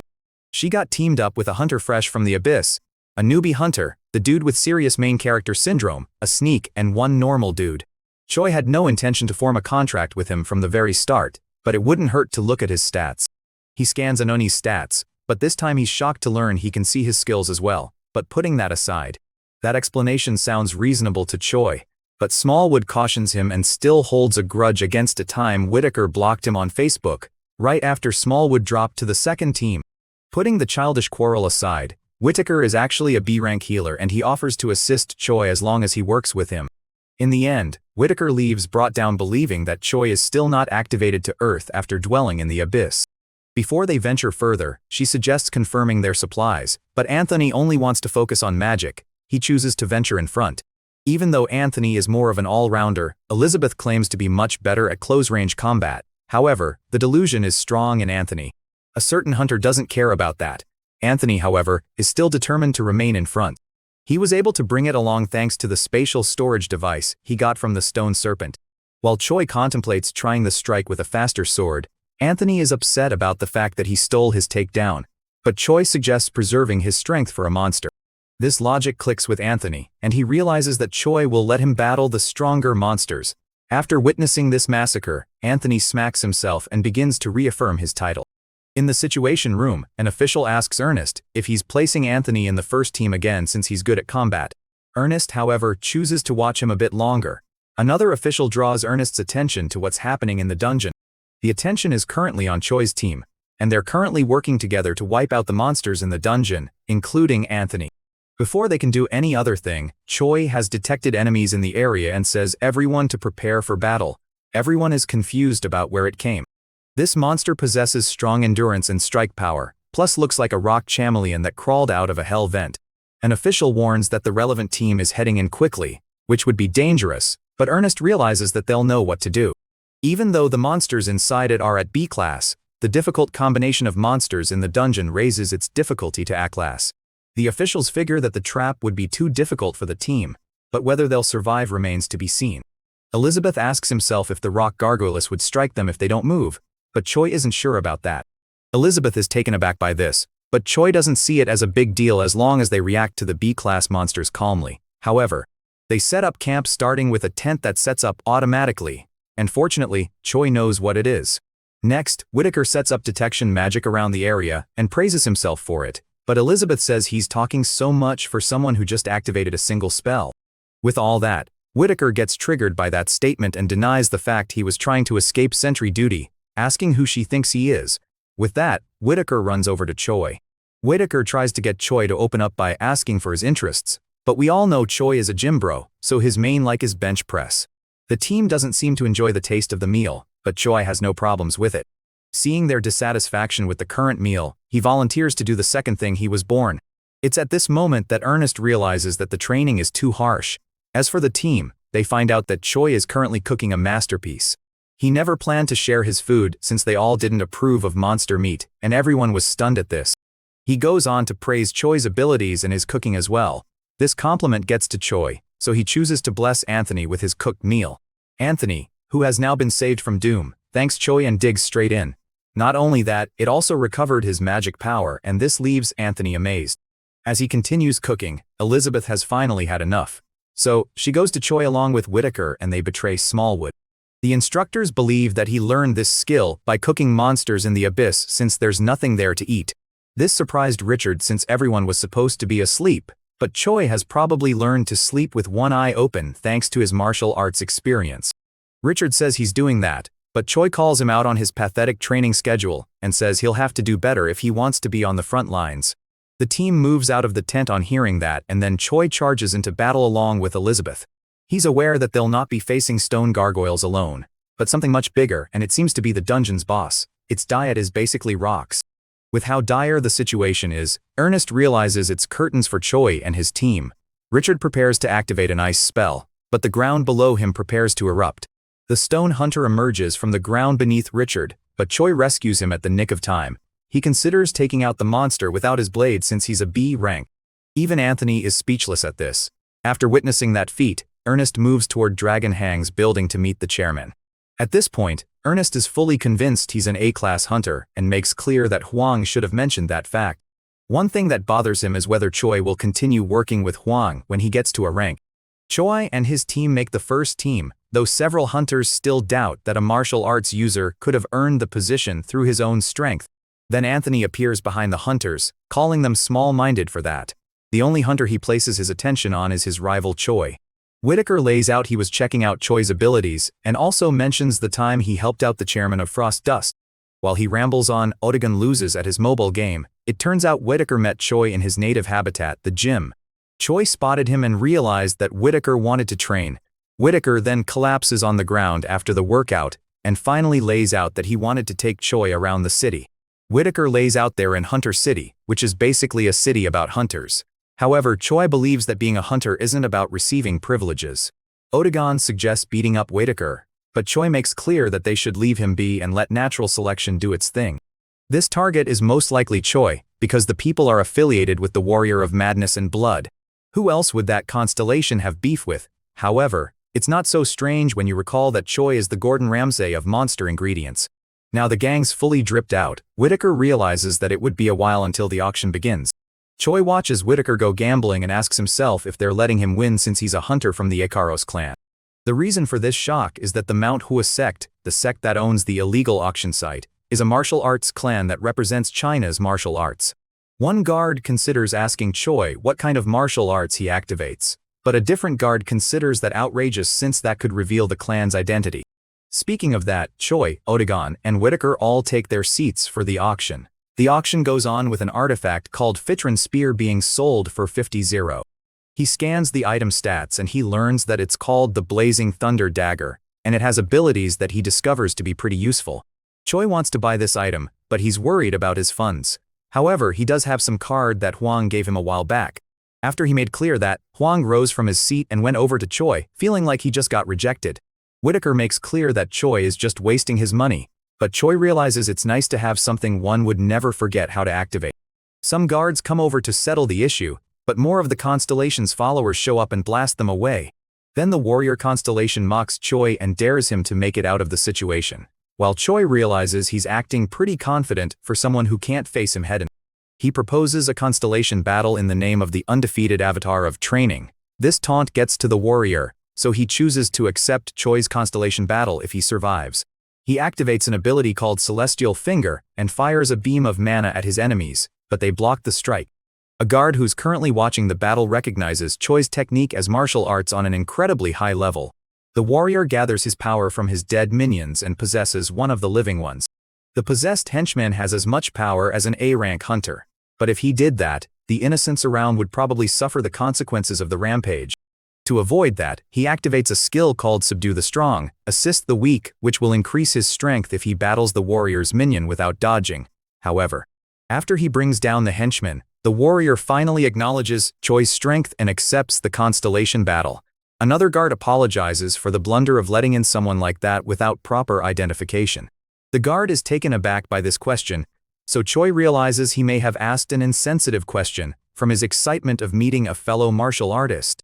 The guard clarifies that it wasn't a problem, but he's curious about how Choi knew about his martial arts. Choi asks himself if he's not allowed to have an autograph from their expressions, but the guards assure him there's definitely no problem with that. Lee complies with this request, and that's one thing off Choi's eternal bucket list. Without any delay, Lee asks Choi to teach him martial arts, which is pretty shocking to hear. In the past, China treated any hunter who refused to pledge their loyalty mercilessly. They plan to return someday, although that was not easy to do. Even with how dire things were for the clan, they considered it too late to learn magic, and so they stuck with martial arts. Currently, Choi is the strongest martial arts user the clan knows, and the members present can't help but wonder what the secret to his strength is. From that power surge, Choi realizes this is how other constellations gain strength, but he's still lost in the entire thing. Choi goes to meet Huang, who asks himself how life is going for him in the Ikaros clan. Even though things are good, Choi reads Huang's mind concerning that one remark. Even though that's possible for a constellation, Choi simply read his mind through Hang's open emotions. Huang recalls them as that ancient martial arts clan in China that was destroyed first during the Great Invasion and destroyed once again when Li Xiaowan manipulated his ranking. The fact that he's shocked shows Choi that Huang isn't the best at gathering information as the owner of the city. Huang says Choi not to hold back from asking the clan to do some work since they probably knew what they were signing up for by asking for help. Choi also mentions the fact that he'll be having a constellation battle with the Warrior of Madness and Blood.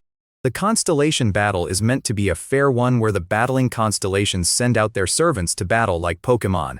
In this battle, Choi suggests a one-on-one battle, and he chooses himself since the warrior is unaware that the avatar of training is Choi. The Cat of Lava and the Constellation of Dreams mention that the place is actually a high-value area. The two constellations agree with that, and the contract has been made. The constellation that will lose the battle will have their existential power greatly weakened. With that, Choi gets teleported into the arena. The warrior considers them weak and realizes that the avatar of training servant won't be enough for his own servant. He had lost to the avatar of training. Choi actually forgot about the constellation, and he doesn't trust the Cardinal of Darkness's servants for the task either. How the constellation battle will work is that the two participants will battle to the death or until one of them surrenders. He quickly gets behind Choi to land a sneak strike with his massive axe, but Choi blocks this strike using his sword. Then, Ekra yells and unleashes a formidable axe strike that shatters the ground, but Choi dodges the strike and lands safely. The constellations watching applaud Choi for this finesse, but the warrior laughs at him for this. After using this skill, he fell into the Curse of Madness, which increased his overall power. He unleashes a sixth circle magic skill called Crimson Strike, which heads straight for Choi as a wave of mana, but Choi blocks it using Celestial Finger.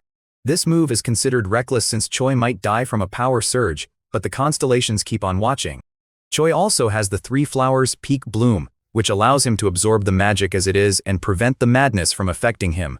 This skill basically increases his battle power. Even with the fact he's unable to battle, Agreda refuses to surrender and asks Choi to take down him. Since this is his first constellation battle, Choi is now ranked among the constellations of Earth at rank 127. Before he makes a decision, Choi gets into a meeting with the Cat of Lava and the Constellation of Dreams concerning what to do about the goddess. The cat goes first, warning Choi to be careful of foolish constellations, and the Constellation of Dreams agrees with this point, but she warns him that the goddess could cause harm. They both suggest that they ask the goddess, which leaves Choi clueless on which side his partners actually stand. He approaches a door at the end of the hallway, opens it, and discovers the goddess all alone in the empty palace. The goddess speaks first. However, the rest of her servants were displeased with her decision. The goddess realizes that the avatar is from Earth and came from a faraway place in the abyss, which is why he made that suggestion. Even other constellations brought gifts to her to learn about the future, and when that happened, her existential power would increase, but that was all in the past. She's just someone whose title of constellation is barely hanging by a thread. As for what led to this, she kept losing the constellation Pokemon battles. Choi lays out that his master, again, still himself, is looking for trustworthy constellations rather than strong ones. So, the goddess felt touched and jealous at this statement. With her current state, she's worried she won't be of much activate, including the fact that her powers have weakened. After hearing how generous the avatar of training is, the goddess has no other choice but to accept the alliance with a grateful heart. The strongest constellations on Earth set a few rules that will be overlooking like Adobe's terms and conditions. The goddess lays out that the #1 spot is currently empty, and no one knows how to get there, but she believes it requires a massive amount of existential power. Choi recognizes this constellation, which I can bet is called Cthulhu, as the strong evil constellation that currently has a hold of northern China. He gets surprised at this, especially since this power is of an unknown rank, and allows him to look into a random point in the future for an instant. She doubts that the goddess will betray Choi with her laid-back personality, which is a good thing, but Choi discovers it kind of sad. She remained quiet about it since there was nothing that could be done. Choi suggests that they should also participate in battles against a constellation of nightmare level. He learns that Choi was victorious in battle, and he never doubted his master for a single moment. The next plan, Choi chooses to take a look at what he obtained and prepare for his next constellation battle that will happen later down the road. She has been trying so hard to call him, but Choi responds with, "Is that so?" This nonchalant reply triggers her, and she demands to know why Choi has been ignoring her. After seeing his phone negligence, reveals that she was calling to inform Choi about his upcoming match. This notification alerts both Choi and Hang, so Amy asks himself what happened. Huang lays out that he wanted to give Choi a task, but disapproves of that since Choi will be busy with his career. Choi asks himself if this kind of thing happens often, but normally does this if she wants a quiet place to talk. To see if it's true, Choi activates his constellation's eye, which powers up his existence the more he activates it, and discovers that Mela has a cooking skill at a rank. Even though he has never heard of him, he reveals that he knows from the energy he has. Choi takes a bite from it and gets notified that he learned anew. By that she means that it has no magic power. So Choi offers to cook for her again, but she declines. Choi is not surprised by that. This response surprises Ain, since she thought he wouldn't be interested in something like that.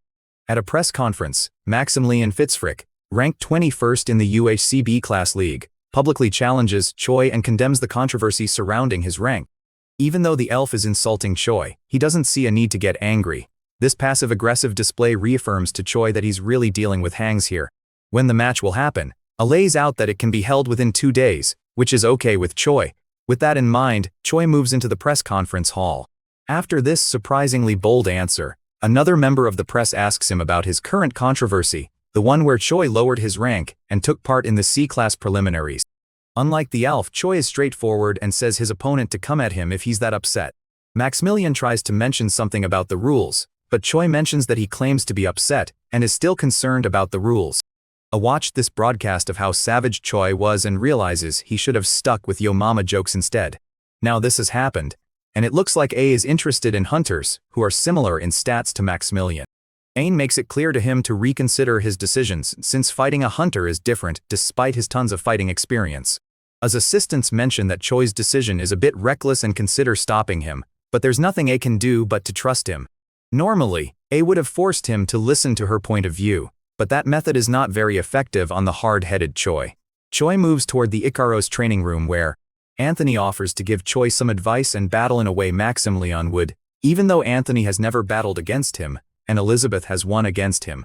At this point, at first, she realizes it might be illusion magic, but it's way too high level to be considered that. Back to the training, the imaginary monster strikes Choi. She then makes it clear to him not to be nervous, and with that bit of advice, Choi moves out to the arena. Within the sea of mean comments, a single person cheers for Choi and makes it clear to him to show the true power of martial arts. He can tell this person is from the Mount Has sect, With that, who knows if the current match will bring martial arts back to the top. There's another theory that since he spent 30 years in the abyss, there might be some side effects that may have altered his class evaluation. Either way, to prove his innocence, Choi has to defeat Maximilian. The countdown for the match begins, and Maximilian is also determined to defeat Choi. The battle officially begins, and Choi immediately sprints towards his opponent. Maximilian spots this at the nick of time, so he activates flight magic to dodge before things turn bad for him. Maximilian activates this chance to strike, so he fires some constellation arrows at his opponent. However, Choi, who is even more OP, deflects the arrows using full counter. The elf whose arrogant constellation is upset by this, but at this point Choi spots him. Choi says Maximilian to strike again since he's ready to block them. With this strike, Maximilian believes that things will be over for his opponent. Things aren't looking good, but he gets rescued when the fighters get notified that the first round is over. He's outraged by Choi's skill and asks his friend to check him out, believing his opponent cheated somehow. Maximilian is a servant of a constellation, and he is determined not to lose. He dashes forward and quickly catches up with Maximilian even though he's using his haste spell. Choi's skill shocks the battle commentators, and one of them recognizes his move as one of the mobility skills in martial arts. The interviewer asks how he feels about getting a flawless victory from defeating his opponent, but Choi doesn't feel anything, especially after defeating an enemy who was so weak. With this rise in popularity, Choi can feel the increase in his existential power, even though it's not by a lot. Through the skill, he sees a vision of Las Vegas being destroyed by several monsters. He realizes that this probably happened after people failed to clear a dungeon within a certain time. Back at Hang's office, he laughs with pure joy after watching Choi's stunning performance on TV. But no, it's a call from a hunter named Lee Chang-shik. Lee goes straight to scolding Huang about Choi's return, but Huang reminds him of the time Lee cursed him when he left. Lee puts that aside and asks to speak with Choi, but Huang makes it clear to him to call Choi on his own. She realized there was a 90% chance for Choi to lose the match, which is way too much. Seeing how depressed she is, Choi cheers her up, saying that she didn't get a chance to see his skill. He realizes they're from the Mount Hua sect that he met previously and asks himself why they're coming to him for help instead of their masters. The student didn't see any problem with it since he realized it was a skill. He instructs the young martial artists to tell the other clan members that whoever wants to follow. This is not a problem for the two students as they are eager to learn what Choi has to offer. It doesn't take long to answer that question when he spots Otagon harshly scolding the orcs for not being able to learn magic, since magic training isn't going well for the orcs. In an instant, he creates a C+ martial arts skill called Greed Dragon Axe and does a quick demonstration. One thing for sure is that Choi was planning to make them suffer until they get it. He charges for Choi and swings his axe, but Choi defends the strike. Choi commends the orc for his efforts and for being able to learn the skill. Garganti's troubles have only begun. This time he'll have to activate the same skill in complex scenarios. That, my friends, is how the orcs found peace under their new constellation ruler. After that mass slaughter of a training session, Choi considers building some training grounds for the orcs. Choi goes through the various notifications to find a constellation that sells buildings. When he asks to see them, a portal opens up and the constellation invites him over. The constellation has the body of Alamia and Choi notices that she looks drunk. Anyway, she shows the buildings she has for sale. This makes the Snake of Dances wonder if he doesn't like the buildings, but he lays out that's not the case. She lays out that most constellations hate what she sells, and Choi is probably the first to show some interest. The portal opens up and Choi mentions that he's looking for something, but doesn't have enough soul stones. The merchant assures him that he has anything that a constellation might need. Choi realizes that a little gacha never hurt anyone, so he buys 2 of them, probably starting his gambling addiction. This one contained a model of an ancient temple that grants his subordinates the ancient warrior's strength skill. Choi's next building is a Shining Elf's temple that allows his subordinates to learn a skill called Elf's Shining Arrow. The Shining Arrow ability is a skill given by the constellation the Arrogant Elf of Light to his servants. None of Choi's subordinates can learn Elf's Shining Arrow, but he realizes he has nothing to lose by keeping it anyway. Since Choi will be up next against the top 10 of the B rank, Huang makes it clear to him not to underestimate them since they're mostly servants of constellations. Besides, he lays out the vision he saw of Las Vegas using the clairvoyant skill from the Goddess of Balance. Explanation: Choi is determined to head over there and stop the trouble, but Huang doesn't allow him to go there. One of the guards named Carlton refuses to grant him entry and makes clear that Choi should have made an appointment. It appears even people in Las Vegas already know of Choi's victory against Maximilian and Carlton is a fan. The clan leader is inside the building and Carlton, and the other guard's job is to filter out the weaklings who are looking for the leader. When they meet the clan leader, Roxanne doesn't appreciate this comment, and she creates a ball of fire, preparing to roast Choi for that. This phenomenon, called a dungeon explosion, happens when a dungeon isn't cleared in time. Even though he's offering to help, neither Choi nor the Ikaros clan has any plans to clear the dungeon. What Choi plans to do is to take care of things from the outside if the dungeon explodes. Anyway, Choi plans to get involved only if they can't clear the dungeon. Roxanne trusts him on this one, but she makes it clear that he will most likely regret his decision if he lies to her. Carlton, on the other hand, is confident in her abilities, but he accidentally calls her Roxanne Nunim, revealing that they're siblings. A hunter approaches the dungeon portal to check it out, and is stunned to learn that only one person can enter. This nonchalance makes Choi wonder if he's actually in the vicinity of a dungeon. Rather, people would record what's going on with their phones. The cat suggests that Choi should abandon them, but he can't do that. Then, Roxanne appears with a gun like a true American and orders everyone to leave the area using language. Choi asks himself if this kind of thing happens often, and Carlton lays out that they're super interested in monster hunting, which lays out everything. This can only mean that the dungeon has exploded, and Roxanne orders for drones to keep track of the monsters. The only way to break it is by defeating the monster, but Roxanne doesn't care since nothing can be done. Since a good number of personnel have been blocked out by the barrier, Choi asks Roxanne if this is his time to shine, but she instantly forgets about everything she said. One of them shoots a fireball, but fortunately, Choi steps in just in time and blocks the strike using his sword. Then he counters by slashing off the monster's legs and finishes them off by delivering a flashy strike that annihilates them. This show of confidence shocks her. As they head to battle, Roxanne observes what kind of monster Choi is. Shortly, Choi instructs the hunters following to prepare to activate their magic against a monster ahead. When they spot it, they fire their magic at the monster, but it dodges the shots. However, Choi is already on the case. Choi also spots this monster and recognizes it as that one monster from his vision. But seeing that a massive monster like that is being controlled, Choi quickly makes his way towards the monster, launching a surprise strike and slicing off the monster's head. He goes in to interview the survivors about the incident and learns that no one died even though it was a dungeon explosion. The words that Choi delivers go along the lines of, "I wasn't aiming to save anyone." This response is shocking at first. Choi clarifies that's not the case, and it only looked like he was trying to save people. Carlton admires this attitude, but his sister smacks his head, telling him it's only possible since Choi is just built different. He's a martial artist who has reached the peak of training. Roxanne asks himself why there aren't more martial artists. However, Hwang takes a look at it in his cafe and laughs out loud. Hwang did the same thing in his time, but he claims it's nothing like what Choi did. However, Choi just goes okay. Although Choi isn't running a company, Hwang discovers his whole constellation thing to be pretty similar. Money talks aside, Choi asks himself when he'll finally rank up. Hwang reveals that after B class, it becomes harder to evaluate one's rank. He'll be training the Mount Hasix members in one of the Ikaros clan's training centers. She bows and introduces herself as Iris Lee, the representative of the Mount Hua sect's young hunters, making her the best among the hunters.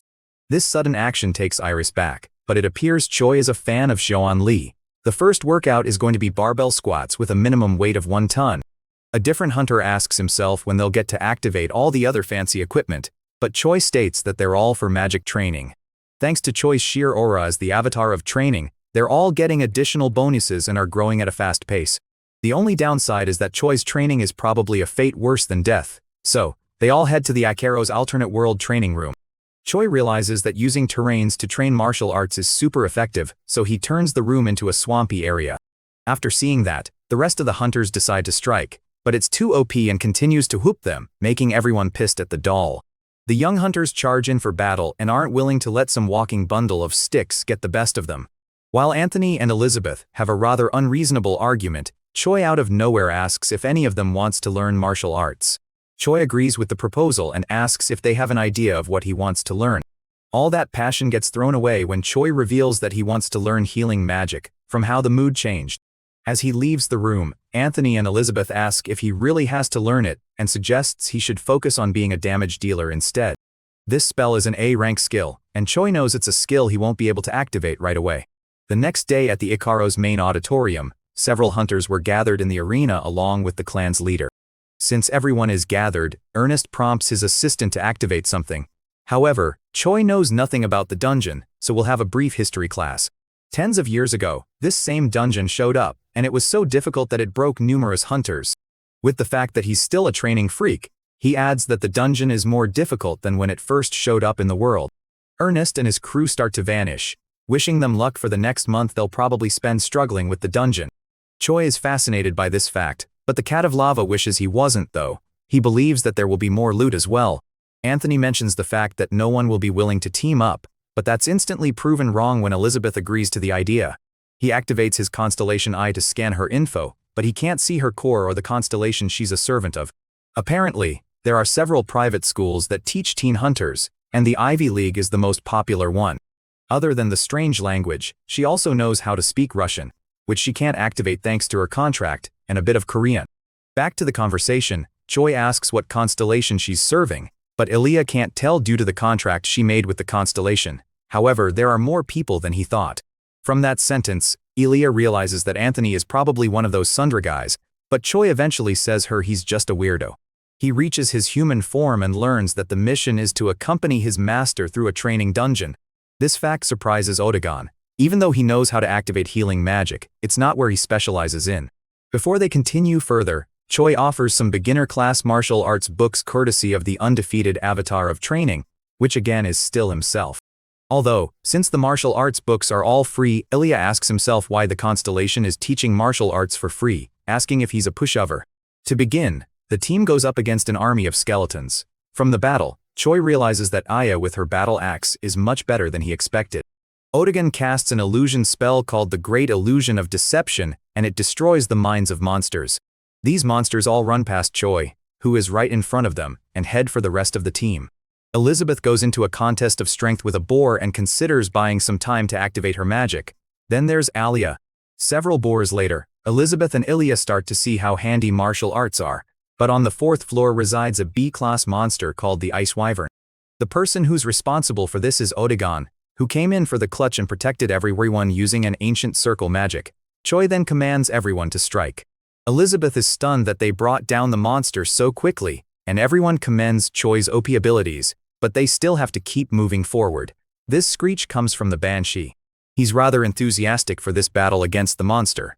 He activates celestial footwork to quickly approach the Banshee, but the monster fires some beams at him. He activates his sword to slash it, but that doesn't do much because the Banshee surrounds itself with magic. Choi asks Otogon to cast strengthening magic on him, something that'll be strong enough for the Banshee. With how he struck the monster, he could tell that the strengthening magic was stronger than he thought. Before it could do anything, Choi chops it in half, and after a while, the brought-down monster explodes.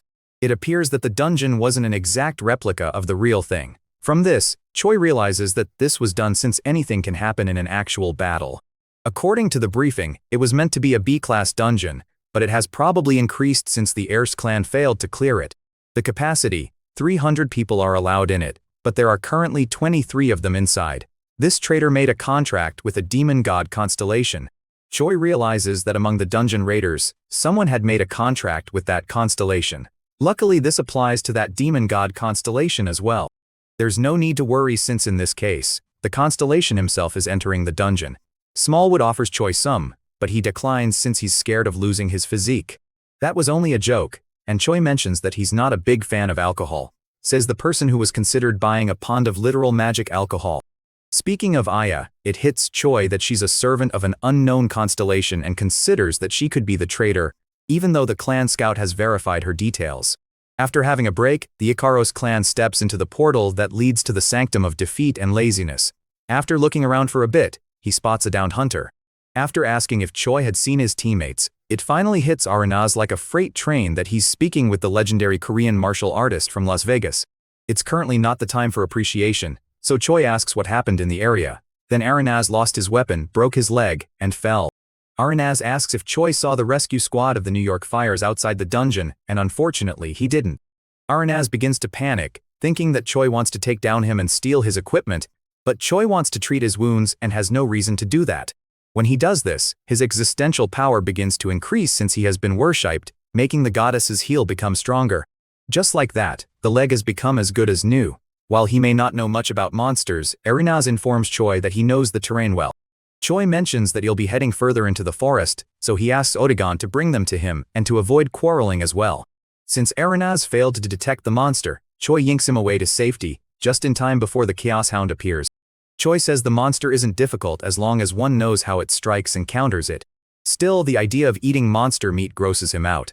He heads towards the direction of the sound, but Aranaz believes he didn't hear anything. This hunter is relieved to see Aranaz alive, and he asks himself who the mystery hunter beside him is. It doesn't take long until the hunters learn that Choi is from the Ikaros clan. This fact that a hunter helped another hunter from a different clan for free seems almost ridiculous. A little while later, one of the hunters recognizes Choi as the hunter who struck the reporter that praised him. Choi remembers the traitor from the demon god constellation and realizes the person could be in the same location too. This constellation is called the traitor that holds a poison dagger, and he made a contract with an Embidas clan hunter named Juris. Normally, this constellation is not formidable, but then again, there is no way a mortal can test a god's strength.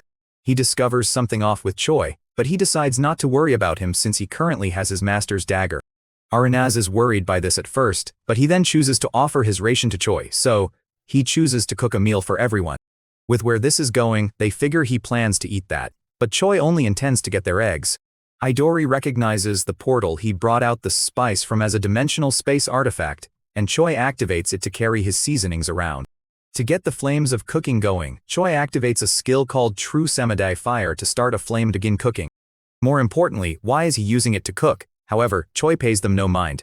Aranaz discovers that the meal tastes incredible and restores his magic power, while Choi calmly serves the same monster-based dish to the other hungry hunters.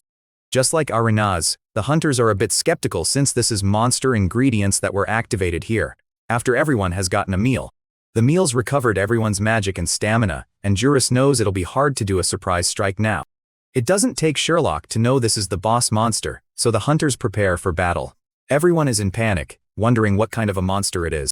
While Juris chooses to strike when everyone is exhausted, the knight finally introduces itself as a servant of the goddess of defeat and laziness and asks who will be the first. Normally, it would take a remarkable amount of existential power to create a dungeon, and he asks himself actually how strong the constellation would be. After seeing this, Idori asks himself if they're dealing with an S-class monster. Also, Choi can feel the existential power of a constellation nearby. The knight proceeds with the test, pointing its sword at Rain, even though everything is happening too fast for him. He mentions that he lost every urge to battle the moment he clashed with the knight's sword. At this point, everyone asks himself what to do concerning the current predicament. Out of nowhere, Choi challenges the knight. The Knight of Laziness activates the restraint of laziness on Choi to bind him with black chains. One thing the constellation doesn't know is that our boy here is the undefeated avatar of training. From this ability, Choi realizes that the goddess of laziness is the complete opposite of him, and he's not determined to lose. The power that was maintaining the dungeon has disappeared, and the whole place will disappear soon. All this still doesn't sit right with Choi. As for the hunters themselves, they don't even know about the doom that is slowly approaching and still think the dungeon has been cleared. Even with how dire the situation is, Choi chooses to embrace it. The benefit of this is that his existential power will increase if he protects the weak. They thought they had already dealt with everything, but since this is a special dungeon, they'll have to hang on until it disappears. Idori argues that it will make them an easy target, but Choi makes it clear to them to gather anyway. Honestly, this bit is the most important part of his plan. The monsters spot him and try to launch a quick one, but Choi dodges them. Then, he activates his Celestial Finger ability and fires a beam of magic at the monsters. They begin firing, but a few hunters express their concern that they might hit Choi, but he makes it clear to them to keep at it, stating that he'll dodge their strikes. It doesn't take long for the monster to realize that Choi dodged the strike when he quickly counters by slashing the monster. The Dakas charges straight for Choi, but he draws his sword, and the next thing he turns the monster into a tunnel. He wanted to take down as many people before the dungeon raid was over for his master, but now he has chose to get rid of the most dangerous person in. At least that's what he thought until he noticed that Choi defended against the strike by moving Juris's own hand into the Blad's way, causing him to stab himself. Choi questions what he's doing, but Juris frees his hand from Choi's grip and retreats. However, Juris isn't going to call quits there. The hunters go for the drones to see recordings of the incident, but they can't find much since they were covered up. Juris begs his clan leader for help, but the Ambidous leader already trusts Choi and sees no convincing reason to believe the accusation against him. Even with that, Choi warns him not to underestimate his opponent since he could have contracted with the demon god constellation. Even though that guess is right, Juris strikes using fourth circle magic called Wave Snake's Fang. The giant magic snake heads right for the hunter and he receives a direct hit, which juries would have never guessed that a B rank would be in so much pain because of his strike, and is glad he's serving his current constellation. Choi focuses, combining 3 of his martial arts techniques to form the flowing sword technique. Juris is in disbelief after seeing this since his constellation gave him that skill. The impact of this strike makes Juris cough up some blood and launches him several feet from Choi. Fortunately, the traitor's magic power protected Juris, saving him from instant death. Now things are looking bad, but Otagon arrives to the scene shortly. He apologizes to Choi and intends to take care of everything. Then he notices what's currently going on with Juris, creating a poison cloud and all. At this point, Juris sees what it took to foil his plan was a little rain. Now that Choi has been reunited with his team, he points out that they were pretty late and asks himself if there were a lot of monsters. Now that the dungeon has been cleared, a portal opens up to return everyone to the city, before he can go through it. His reward is that he'll become the goddess of defeat and laziness's successor and will inherit her power. The goddess offers to teach him everything he'll need to know as the servant of a constellation, but that's when Choi reveals he's a constellation as well. That response is rather awkward, and the goddess is in disbelief of what she heard. She asks himself why Choi would do something like. Even though she's the constellation of defeat and laziness, she always won her battles, which increased the amount of work she had to do. While Choi discovers this story to be pretty strange, the answer to that is that the goddess doesn't have much existential power left, making it pretty much useless. Choi on the other hand doesn't feel it's all right for him as the undefeated avatar of training to receive authority from the goddess of defeat and laziness. Like someone losing a battle on purpose or taking a break to become stronger, but as time goes on, he'll fully understand his powers and become the very characteristic he stands for. While other constellations are busy starting wars with each other, the goddess says Choi that the most important thing is to awaken the true strength of one's characteristic. This enlightenment he has received has no bounds, which means he's no longer limited to the characteristics of a constellation. Knowing what she's the constellation of, she hopes that Choi would avoid calling her frequently. Now Choi's meeting with the goddess is over, and he'll be heading to Earth. Before, he would only focus on martial arts, but now he has diverted his interest to cooking, magic, and other things. Now that worries have been settled, Choi mentions the whole story involving the demon god constellation and the goddess of laziness. The constellations figure that nothing could be wrong with the contract he made as long as he can handle it well. The constellation of dreams reveals that the constellation doesn't seem to be too strong and ranks around the same level as Choi. After what happened with the warrior and madness and blood and the dungeon, he has caught the attention of several constellations. The team stopped over at Hunter George, a restaurant that is popular in New York. He then thanks Choi for the assist in the dungeon. From this conversation, the restaurant's owner and chef, George Manuel, can tell that Choi can cook a monster dish. He makes it clear to him not to expect much since he's not a real chef, and George enthusiastically agrees. With the Minotaur meat before him, Choi moves toward work. But Choi activates a similar method, but with martial arts sprinkled in. Next, he grabs a knife and slices up the meat into perfect slices. But as for Choi, he activates the true Samadai fire to grill the meat to perfection. While Choi considers what he did to be pretty basic, the chefs, George included, find his skill to be remarkable. His abyss advanced cooking skill leveled up. Huang asks about what happened in the dungeon. Choi basically dismisses it as nothing and also talks about the weak demon god constellation that struck him. The person he called is Nuan Bao, the president of Dragon Artifact. They are basically aggregates of monster mana, and currently companies are using them for energy businesses. The company leading this field is none other than Hang's subsidiary, Dragon Artifact. With that fact, Choi leaves the office with Bao. Huang had another plan in mind, so Bao lays out that a lot of people are interested in the business, which makes what happens behind the scenes pretty fierce. This researcher is Ronald Totten, an outstanding scientist who managed to develop the latest third circle magic in an artificial artifact. Dragon Artifact tried to make a formal contract with him, but he suddenly disappeared even though he was willing to sign up. He changes his mind and chooses to activate this mission as extra training for them. Choi and his students arrive at the Fable's gates. Choi makes it clear that they don't need to follow him if they'll only end up being in danger, but Iris mentions that they're very willing to participate. Choi and 2 hunters follow him. Suddenly, an alarm begins ringing out of nowhere. The fact that a constellation took over an entire country would place it around the top 20 in rank. Since Choi ranks 127th, the master of twisted delusions would be a dangerous opponent, yet Choi still contacts the goddess of laziness for information. That aside, Choi asks if she knows anything about the master of delusions. This is another evil god constellation and is one of the most famous ones. Even though it hasn't done anything noticeable recently, one of its major feats is conquering northern China during the Great Invasion.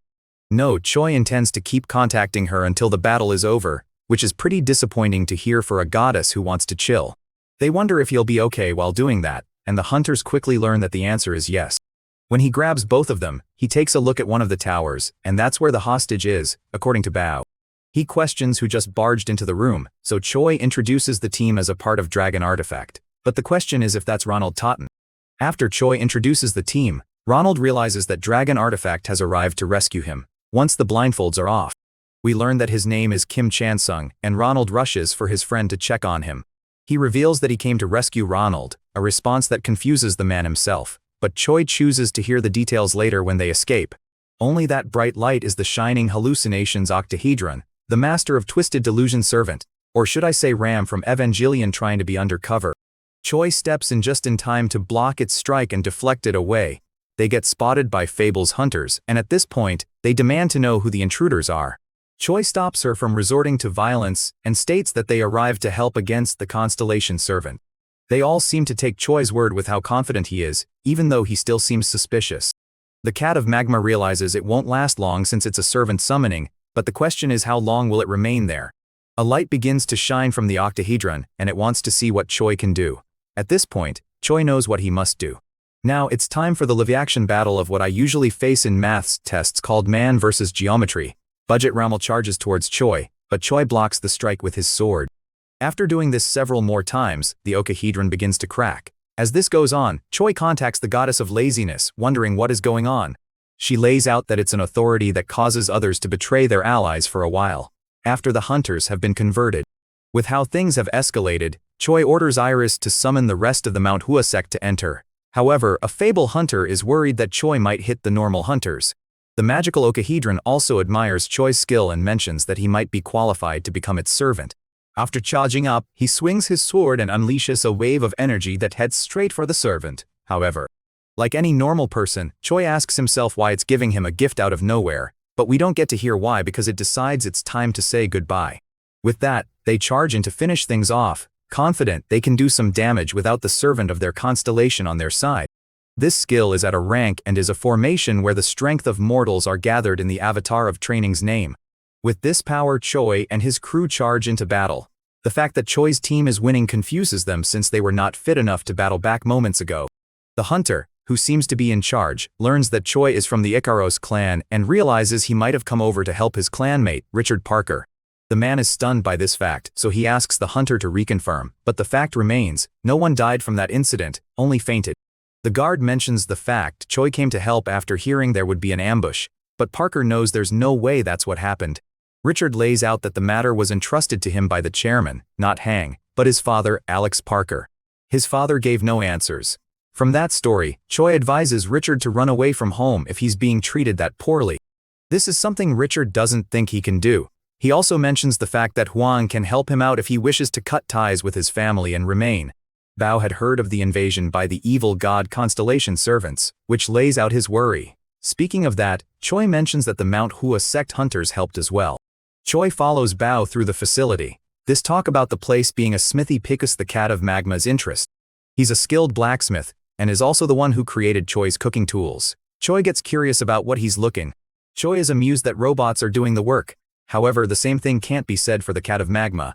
Choi doesn't see any reason to be upset, but the cat has already made up his mind to show what a true blacksmith looks like. While that request is pretty uncanny, the robot arms back off from the artifact in the making, and the scientists watch, thinking that Choi is acting overconfidently just because he's a hunter. Plus, Choi imbues his fist with internal energy, raises it and slams the artifact.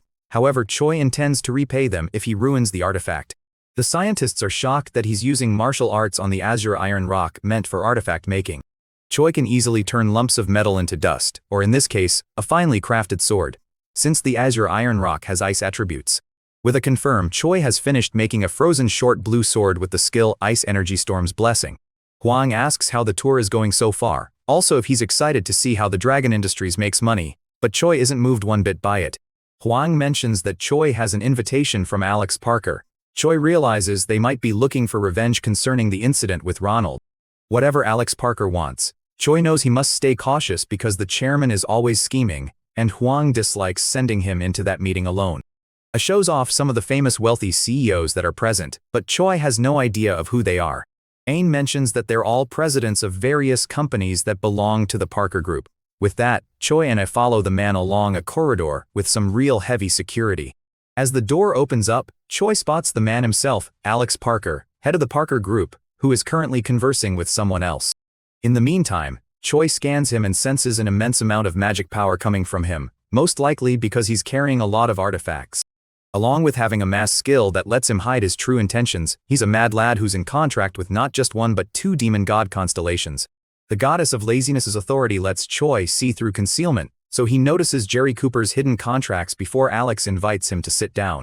Why he learned the fact Choi helped to protect his facility against the demon god constellation and also saved his hunters. She knows that the moment he accepts the gift, he will fall into the hands of Alex Parker, but unfortunately for her, Choi gladly accepts the offer. Although Alex admits Huang is impressive, he urges Choi to think more coldly about his future before showing him an exceptionally pure monster core. This means that the core Alex currently has is pretty much one of a kind, and people from all over the world are searching for it. Choi asks himself why Alex wants to hire him, and Alex plans to activate Choi to train several martial artists. Alex knows Choi's greatest strength since he has overcome those limitations. So, he wants to get a monopoly on martial arts training and make his way to the top of the Forbes.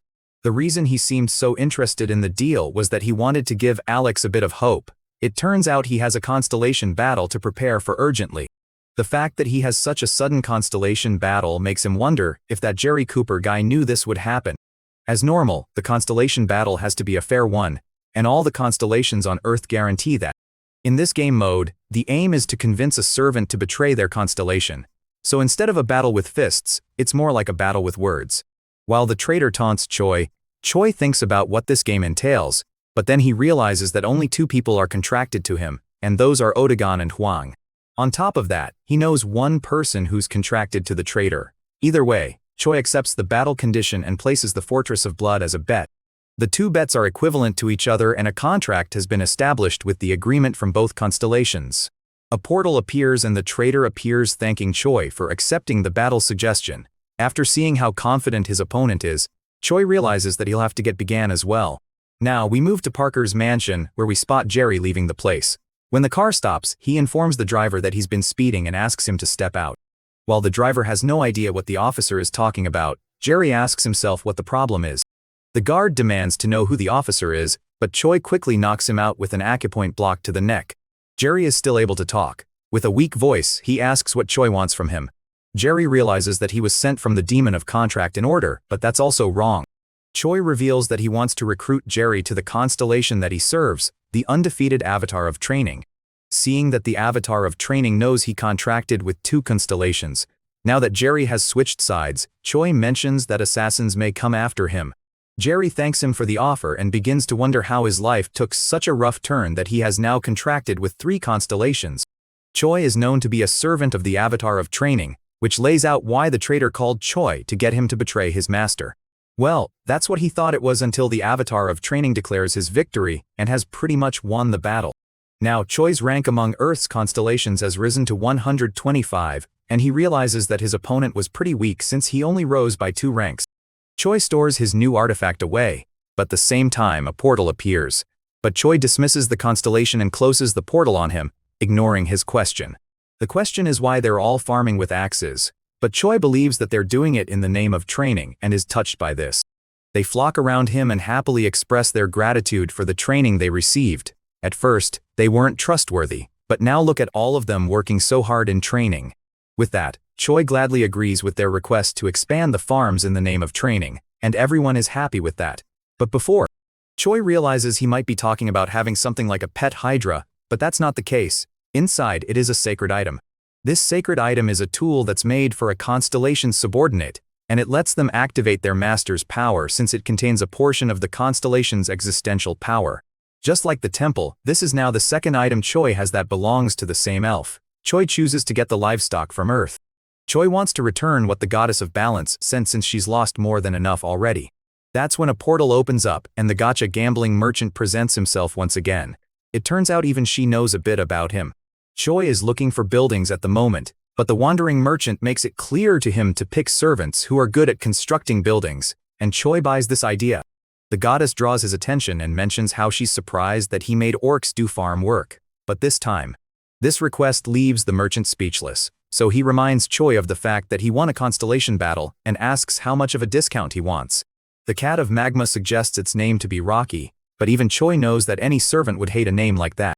Choi suggests Heavenly Pagod Guardian King, so he asks the Guardian to teach orcs how to make buildings using rocks. The golem is taken aback by this task and seems to be confused by what it has to do.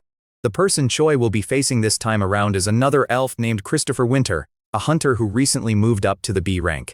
He would announce the skill he would be using in a battle, win the battle, and this would cause people to develop an interest in martial arts. That's not a problem since Choi has a training partner in mind. In the Ekaros training center, we learn that Choi's training partner is Elizabeth, and she gladly agrees. From her stance, Choi can tell she's learned that going for close combat against a martial arts user is almost always a bad idea. Choi asks if she'll strike, but Elizabeth insists that he strike first. Elizabeth manages to get her footing after being launched back from that strike. After seeing that her move wasn't very effective, Elizabeth chooses to convert her magic power into martial arts for a quick strike. This strike manages to catch the almighty Choi off guard, but he still manages to block the strike. He deflects Elizabeth's sword and then kicks her away, launching her across the arena. He notices that she has definitely improved, especially her martial arts, which has jumped to B rank. Choi spots a notification saying that Elizabeth has developed respect for him, but she's hiding it due to her pride. The person is elf number 2, Christopher, the same hunter who contracted with the Elf of Light and Choi's future opponent. Christopher mentions that he didn't get any permission and doesn't see it necessary since they're both hunters. Christopher begins to panic. This info out of nowhere surprises him, but Chris realizes that it's expected since Choi might believe he doesn't deserve his master. While that sounds like he wants Choi to betray his constellation, another idea is to have 2 masters as long as his constellation is fine with it. Even with that, Choi doesn't trust the situation and asks himself why Christopher's constellation is willing to go this far. Christopher mentions that he won't become a servant right away. This talk of beauty though leaves Choi and Elizabeth confused. This hunter goes into an argument with his teammate, distracting him, and a monster leaps in the air to strike. Lee is taken aback by this fact. He's teaching martial arts for free and questions what Huang is doing. He wants to know why he would upload something like that for free, but A informs him that the deal has already been done, and it will be part of image management. Huang takes a look at the comments and notices that they're actually good. But that aside, the match interview is about to start. While he struggles to come up with an answer, a theory from the crowd is the fact he's getting revenge for his fellow servant, Maximilian. Then again, Christopher took a picture with Choi, so one could say he was paid for all of this. Now, all that's left is to see how Choi performs in the upcoming battle. The time for the battle finally arrives, but unlike his last one, in the event he wins, he'll keep these devotions. So with that, Choi heads towards the arena to battle just as he usually does. Some members of the crowd talk about Choi's new martial arts video. Still, they wonder why Choi would release such crucial information. Just as it gets to 1, Christopher begins to glow with a golden light and Choi's existential power gets limited since this is a test. He activates his first move called Light Bullet Storm, which makes balls of light gather around Choi, and they suddenly head straight for him. Choi manages to evade this strike just before. This strike leaves the battle commentator stunned by this technique of his. Then Choi charges toward Christopher and tries to land a punch, but he begins to vanish.